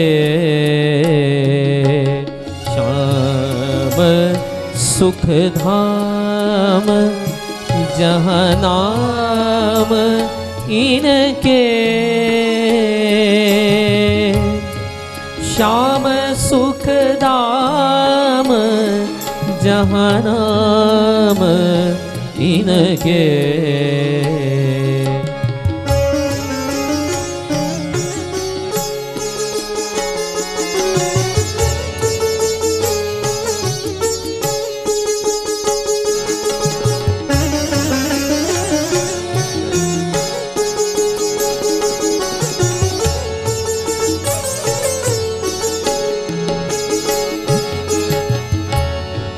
निश दिन प्राणपति आए ही या में बसे. गाइए. निश दिन प्राणपति आए ही या में बसे. जोई गावे सुजस भाग्य तिनके. जोई गावे सुजस भाग्य तिनके. श्याम सुख धाम जहाँ नाम इनके.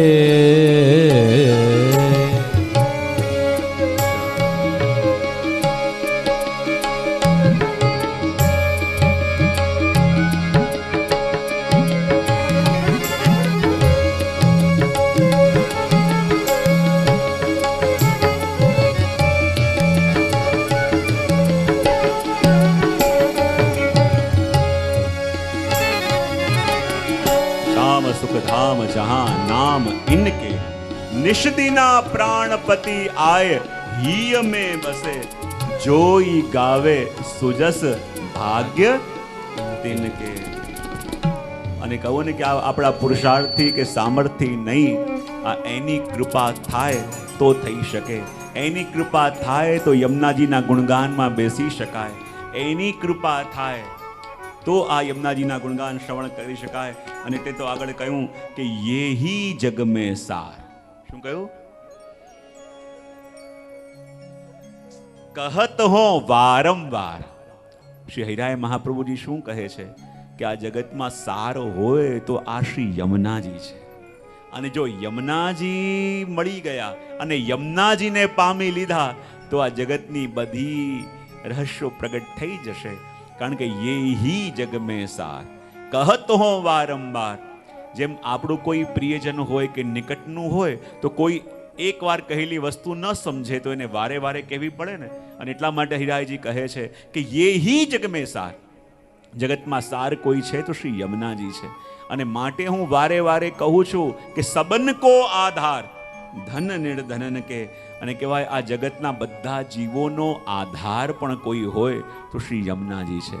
અને એટલે ઘણી વાર હું કહેતો હોઉં ને કે આપણા શ્રીનાથજી, આપણા મહાપ્રભુજી, આપણા ગિરિરાજજી આ બધાએ પોતાની કૃપાને એક માનો કબાટમાં બંધ કરી એ ચાવીના ઝુમકા બધા શ્રી યમુનાજીને સોંપી દીધા છે. અને યમુનાજી મળે અને યમુનાજી વરે અને યમુનાજી રીઝે તો આ બધા રહસ્યો આપોઆપ આપણા હૃદયની સામે પ્રગટ થવા લાગે. યમુનાજીને પામીએ તો જગતની બધી વસ્તુ ધીમે ધીમે સમજાવવા લાગે. અને એટલે કહ્યું કે યેહી જગ મેં સાર कहत हो वारंवार सबन को आधार ધન નિર્ધનને કે, અને નિર્ધનોનું ધન કોઈ હોય તો શ્રી યમુનાજી છે. લેત શ્રી યમુને નામ, દેત અભય પદ દાન. યમુનાજીનું નામ લઈએ અને નામ લેતાની સાથે ઠાકોરજી આપણને કેવા કરી દે? હા, અભય પદ. અને અભય પદ ક્યારે મળે? કે જ્યારે ઠાકોરજી બહાર ગયા હોય ત્યારે, કે ભીતર આવે ત્યારે? હા, તો લેત યમુને નામ, દેત અભય પદ દાન. જેવું શ્રી યમુનાજીનું નામ લઈએ અને બહાર ફરતા ઠાકોરજીને આપણી એવી યાદ આવે કે ભાગતા ભાગતા આવીને આપણે હૃદયમાં વિરાજમાન થઈ જાય. અને હૃદયમાં વિરાજમાન થઈ જાય તો આપોઆપ જીવ અભય થાય, નિશ્ચિંત થઈ જાય. એના હૃદયમાં કોઈ પ્રકારનો ભય ન રહે. અને એટલે જ કહ્યું કે લેત શ્રી યમુને નામ, દેત અભય પદ દાન. રસિક પ્રીતમ પિયા બસ જોઈને કે. અને કેમ ન હોય? એમની વશ છે, એમના આધીન છે, તો જ્યાં બોલાવે ત્યાં પ્રભુ ભાગતા ભાગતા જાય, જ્યાં મોકલે ત્યાં પ્રભુ દોડતા દોડતા જાય. અને એવા યમુનાજીનું નામ જ્યારે આપણે લઈએ તો યમુનાજીનું નામ લેતાની સાથે આપણા ઉપર એવી કૃપાનો અનુભવ ઠાકોરજી કરી દે. અને એટલા માટે કહ્યું કે નમામિ યમુના મહમ. યમુનાજીને વંદન કરીને પ્રારંભ શ્રી મહાપ્રભુજીએ કર્યો. નમામિ યમુના મહમ. અહમ સાથે વંદન થાય, અહમ ઝૂકે ત્યારે વંદન થયા કહેવાય. ઘણીવાર આપણું શરીર તો ઝૂકતું હોય છે છતાં અહમ ઉભેલો હોય છે. શરીર ઝૂકે છે ઘણીવાર, પણ છતાં અહમ તો પાછળ બરાબર કટ્ટાર થઈને ઊભો હોય છે. તો કહેવાય વંદન થયા ત્યારે કહેવાય કે શરીરની સાથે સાથે આપણો અહમ પણ ઝુકાવો બહુ અઘરો, બહુ સરસ. એટલા માટે નમામિ યમુના મહમ સકલ સિદ્ધિ હેતુ મુદા.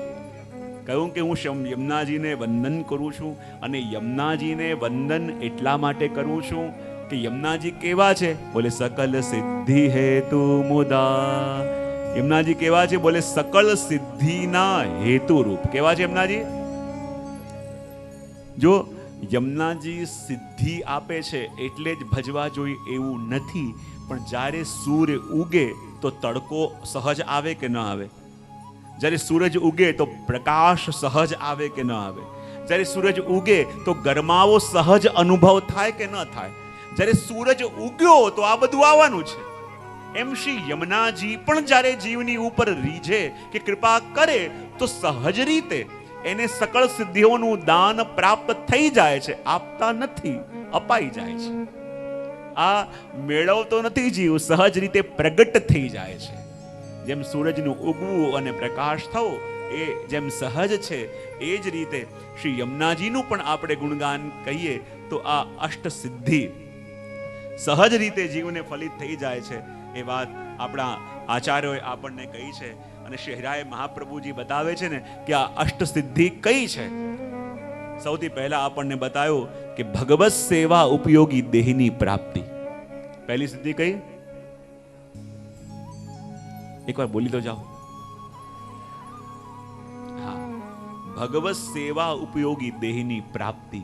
અને ભગવત સેવા ઉપયોગી દેહની પ્રાપ્તિ કોને કહેવાય? કે વ્યક્તિ એમને એમ સંસારમાં ભલે જેમ તેમ ફરતો હોય, પણ ભગવત સેવામાં જ્યારે હોય ત્યારે એનો દેહ એની સેવામાં બાધક ન બને એવું શરીર. તમે ઘણીવાર જોયું નહીં હોય કે અહીંયા જેને ચાલતા તકલીફ પડે છે અને એ જ્યારે વ્રજમાં જાય અને ગિરિરાજની પરિક્રમા કરતા હોય, બોલે જોડે રિક્ષા રાખી, બોલે કેમ? થાકીશું તો બેસી જઈશું. હવે જે વ્યક્તિ ઘરમાં એને ચાલવું હોય તો બે લોકો હાથ પકડીને ચલાવે છે, અને એ વજમાં જાય અને ચાલીને આખી ગિરિરાજની પરિક્રમા કરી લે છે. એ તમે જોયું છે કે નહીં? ઘણી વાર હા અનુભવ કર્યો છે કે નહીં? તો કહેવાય ભગવત સેવા ઉપયોગી દેહની પ્રાપ્તિ એટલે શું?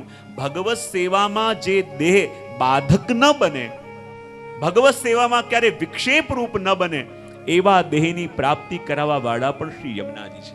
અને માટે કહ્યું કે ભગવત સેવા ઉપયોગી દેહની પ્રાપ્તિ એટલે શું? કે જ્યારે શેઠ પુરુષોત્તમ દાસજી ખૂબ વૃદ્ધ થયા અને ઠાકોરજીની સેવામાં પહોંચતા તો એમના પુત્રોને લાગતું કે પિતાજી હવે બહુ ઘરડા થયા છે, પહેલાંની જેમ હવે બહુ દોડી દોડીને થઈ ન શકે. પહેલાં એકલા દોડી દોડીને બધું કરતા, પણ હવે તો એમને કોઈનો સહયોગની જરૂર છે. હવે પિતાજીને એમ કહેવાય પણ નહીં કે બહુ ક્રમ ઓછો કરી દો, કારણ કે એ માને નહીં. દીકરાઓને થયું કે પિતાજી એકલા પહોંચે છે, પહોંચાતું નહીં હોય, ઉંમર થઈ, અવસ્થા થઈ, એવું કરું કાલે અમે પણ અપરસમાં આવીને એમની મદદ કરવા જઈએ જેથી એમને વાંધો ન આવે. એવો વિચાર જ્યારે દીકરાઓના મનમાં આવ્યો, પુરુષોત્તમદાસજી સમજી ગયા કે આ વિચાર મનમાં આવ્યો છે. અને રોજ દીકરાઓ સ્નાન કરીને ગયા, એ ટાઈમે જાય તો અંદર શું જોયું, એનાથી પહેલા જ પુરુષોત્તમદાસજી સ્નાન કરીને સેવામાં આવી ગયા છે. અને જ્યારે દીકરાને લાગ્યું કે રોજ કરતા જલ્દી આવી ગયા, અને જ્યાં અંદર જોઈને દર્શન કર્યું તો જે બહાર હોય તો એને પકડીને ચલાવવા પડે, પણ એ જ શેઠ પુરુષોત્તમદાસજીને જ્યાં ઠાકોરજીની સેવામાં જોયા તો 16 વર્ષના દેહમાં હોય એવા દોડતા દોડતા દર્શન એમને થયા. કે જ્યારે સેવામાં હતા ત્યારે આમ 16 વર્ષના છોકરાનો જેવો દેહ હોય એવા દેહથી સેવા કરતા જોયા. અને ત્યારે એમને થયું કે આ મારું અજ્ઞાન હતું કે હું માનતો હતો કે ઠાકોરજીની સેવા કેમ કરતા હશે, વય થઈ છે, વૃદ્ધ થયા છે, પણ જ્યારે જ્યારે પણ જીવ ઠાકોરજીની સેવામાં હોય છે ત્યારે શ્રી યમુનાજી કૃપા કરી એને આ તનુનત્વ એટલે કે નૂતન ભગવત સેવા ઉપયોગી દેહની પ્રાપ્તિ કરાવે છે. અને એનો અણસાર જીવનમાં કોઈક ને કોઈક વાર આપણને પણ જરૂર થયો હોય કે ઠાકોરજીની સેવા કરતા કરતા ચાહે તાવ આવતો હોય, એ આવતો હોય, પણ જ્યારે સેવા કરતા હો ત્યારે કઈ યાદ ના આવે, જ્યારે બહાર નીકળો ત્યારે પાછી તકલીફો ઊભી થાય છે કે આ ભગવત સેવા ઉપયોગી દેહની પ્રાપ્તિ શ્રી યમુનાજી કૃપા કરીને જીવને કરાવે છે.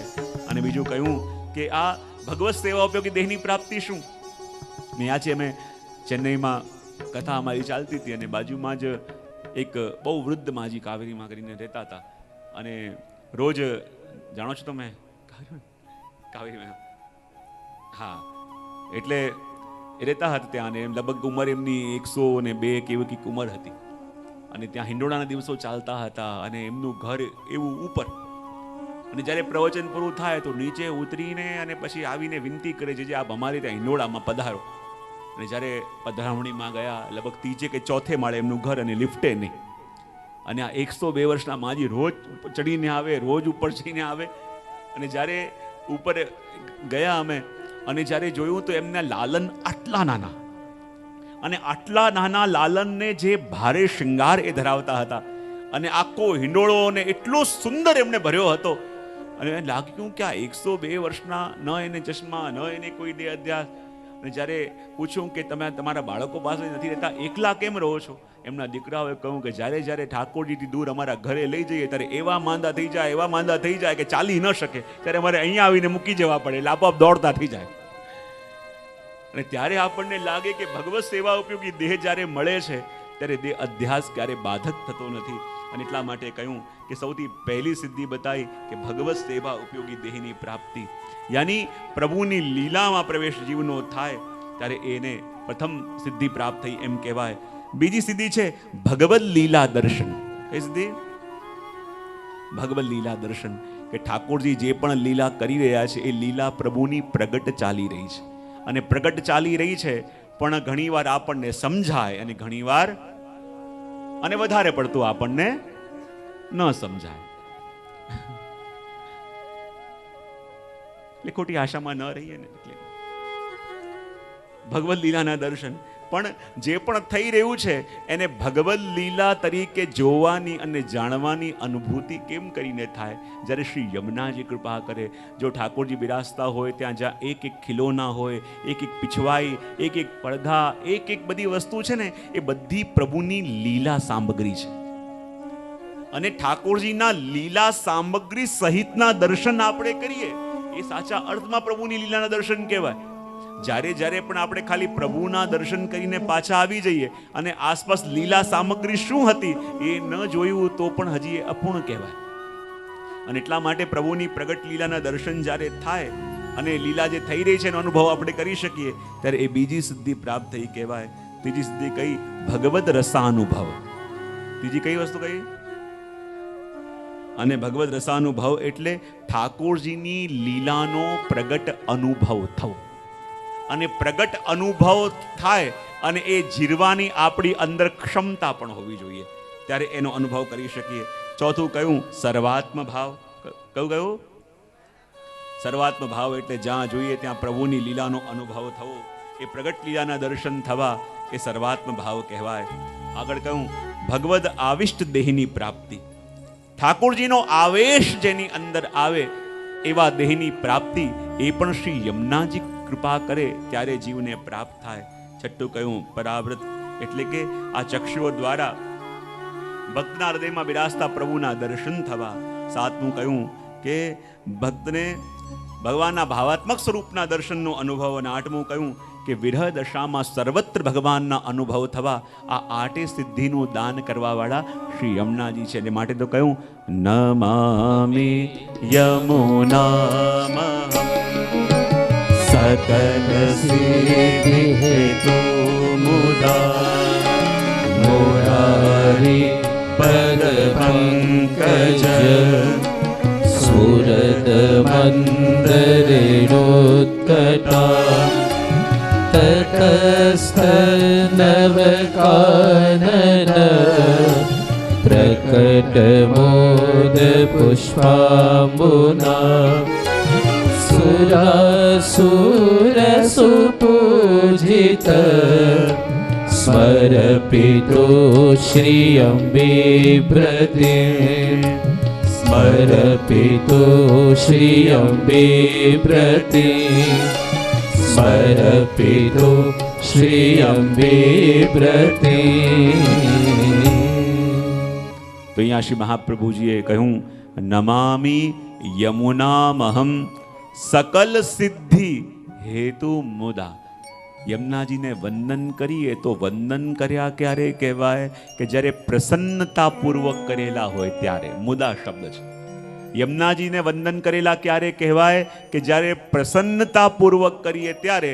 પણ અધિકતર આપણે યમુનાષ્ટક ક્યારે કરતા હોય? જ્યારે ટેન્શનમાં હોઈએ ત્યારે, બહુ ચિંતામાં હોય, બહુ ઉદ્વેગ હોય, બોલે શું કરો? બોલે યમુનાષ્ટક કરો. તો શ્રી મહાપ્રભુજી કહે છે કે યમુનાજીની કૃપાનો અનુભવ ક્યારે થાય? તો કહે નમામિ યમુનામહં સકલ સિદ્ધિ હેતુ મુદા. મુદા શબ્દ છે કે પ્રસન્નતાપૂર્વક શ્રી યમુનાજીને વંદન કરશો તો એ વંદન કહેવાશે. પણ આપણે વંદન ક્યારે કરીએ? અધિકતર ચિંતામાં, ટેન્શનમાં, કંઈ કામ નથી થતું એટલા માટે, કામ કર્યું તું એ બગડ્યું એટલા માટે. હા, અને ચિંતાઓને દૂર કરવા માટે યમુનાષ્ટક આપણે કરીએ તો એવું લાગે કે જે યમુનાજીમાં ભગવાનને આપવાનું સામર્થ્ય છે એ યમુનાજીથી માંગીને આપણે શું માંગીએ છીએ? બોલે લૌકિક વસ્તુઓ, લૌકિક પદાર્થો. અને એટલા માટે કહ્યું કે આ યમુનાજી કેવા છે? તો કહ્યું મુરારી પદ પંકજ સ્ફુરદ અમંદ રેણુત્કટામ. શ્રી યમુનાજીના આધિદૈવિક સ્વરૂપનું દર્શન આપણને કરાવે છે.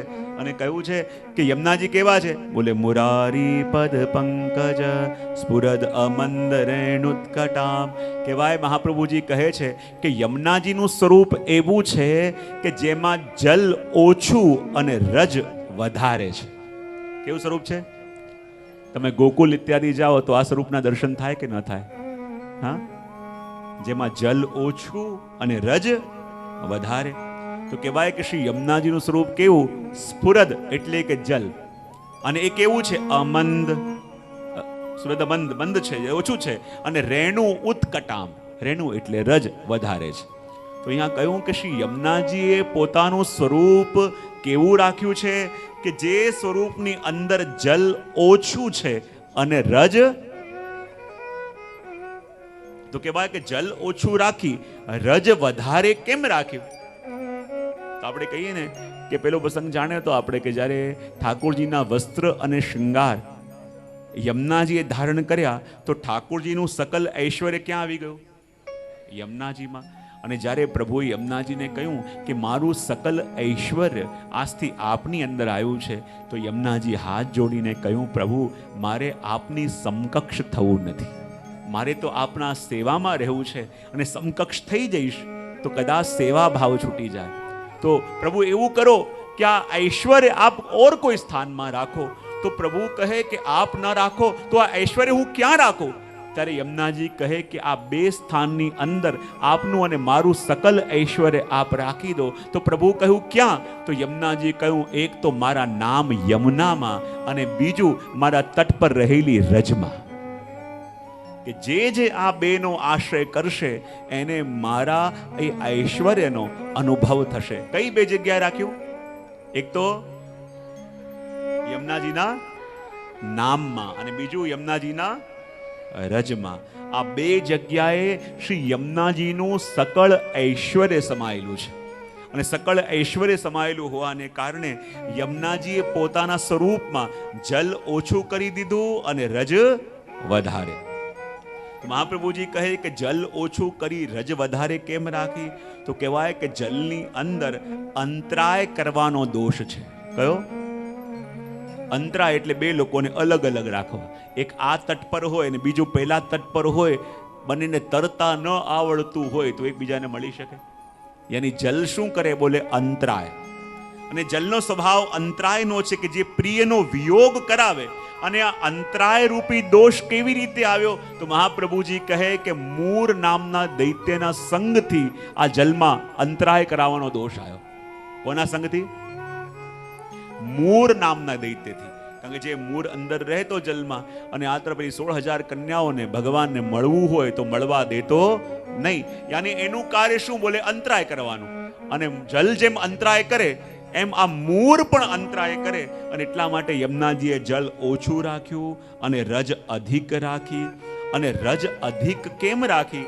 તો કહેવાય કે જુઓ મહાપ્રભુજી શું કહે છે કે જ્યારે આ યમુનાજીના તટની જે રજ છે એ રજ કોની છે? બોલે મુરારી પદ પંકજ. એ મુરારી ભગવાનના ચરણોની રજ છે.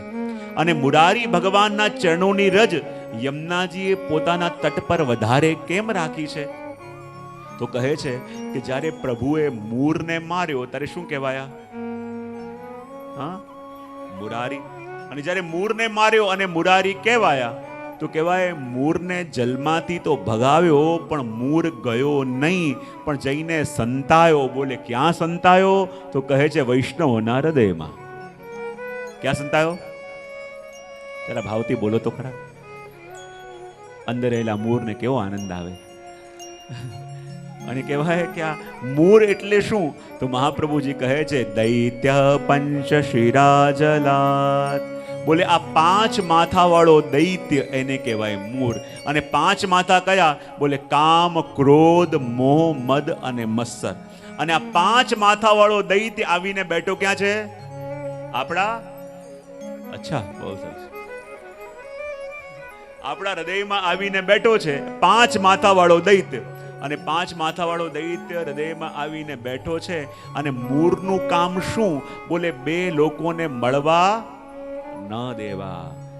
એક તરફ પ્રભુ છે અને એક તરફ આપણે છીએ, પણ વચ્ચે આવીને હૃદયમાં બેઠું કોણ? મૂર. અને જ્યારે પણ આપણે પ્રભુને મળવા જઈએ તો આ મૂર કોણ? બોલે 5 માથાવાળો દૈત્ય. કેટલા માથાવાળો? અને કયા કયા 5 માથા? તો ઘણા પાસે 7 માથાવાળા છે. નવું વર્ઝન હશે મૂરનું, એટલે કલિકાલનું.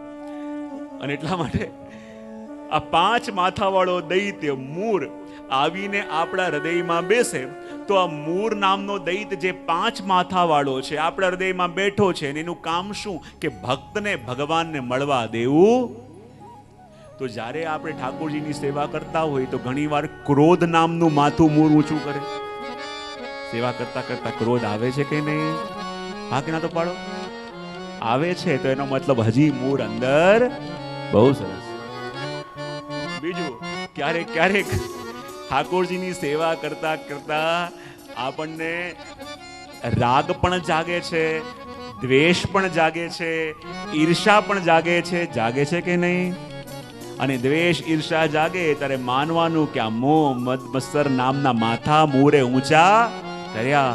અને આ બધું થતું હોય તો માનવાનું કે હજી આપણે મૂરને ક્યાંય બહાર જવા દીધો. આટલા દિવસ ઘરમાં રાખીને આપણને પણ એની જોડે ફાવી ગયું છે અને એને પણ આપણી જોડે. બહુ સરસ. જ્યારે બંનેને એકબીજા સાથે ફાવી ગયું છે અને આ મૂળ શું છે કે બોલે આપણને પ્રભુને મળવા ન દે.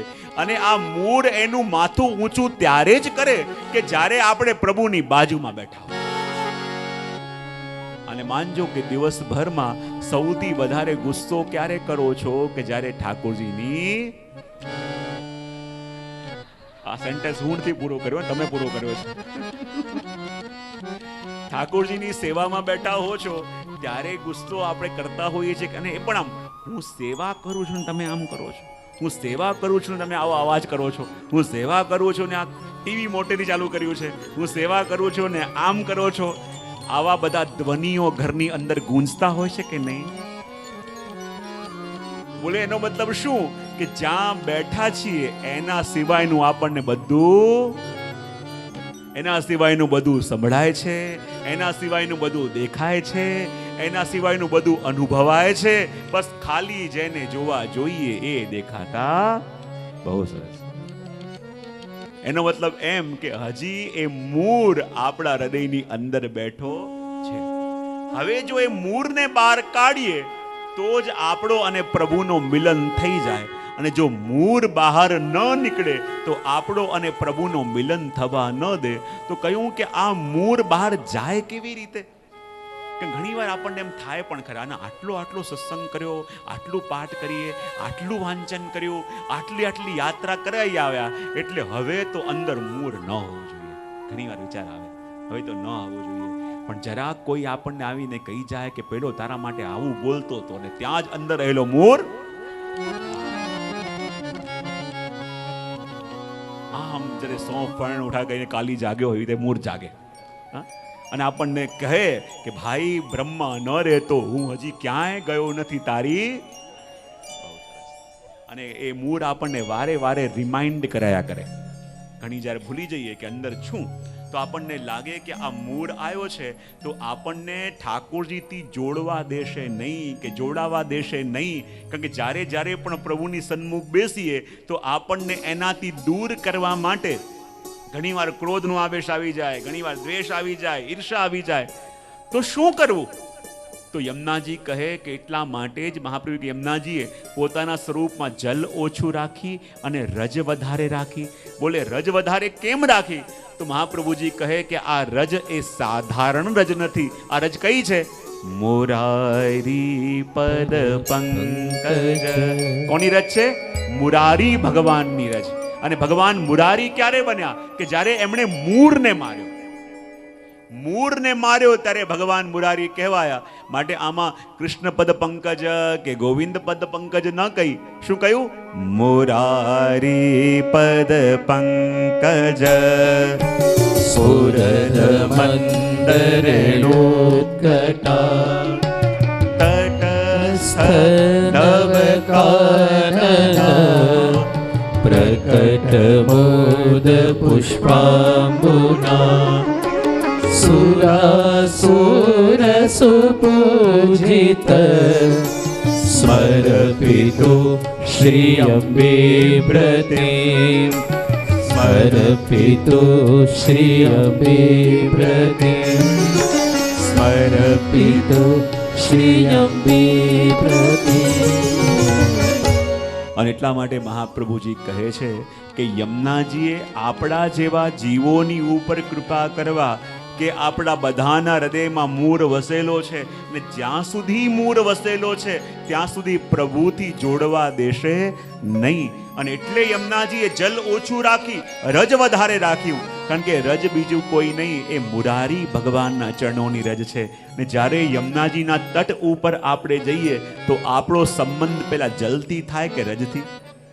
અને જ્યાં રજથી સંબંધ થયો અને મુરારી ભગવાનના ચરણોની રજથી સંબંધ થયો તો એ મુરારી ભગવાન જેણે મૂળને માર્યો અને એના ચરણોની રજનો સંબંધ આપણને થાય તો સ્પર્શ માત્રથી આપણી અંદર રહેલા મૂળનો પણ નાશ થાય અને આપણો પ્રભુથી મિલન થાય.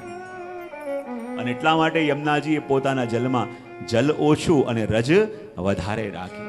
અને આ રજ પણ યમુનાજીના તટની કેવી છે?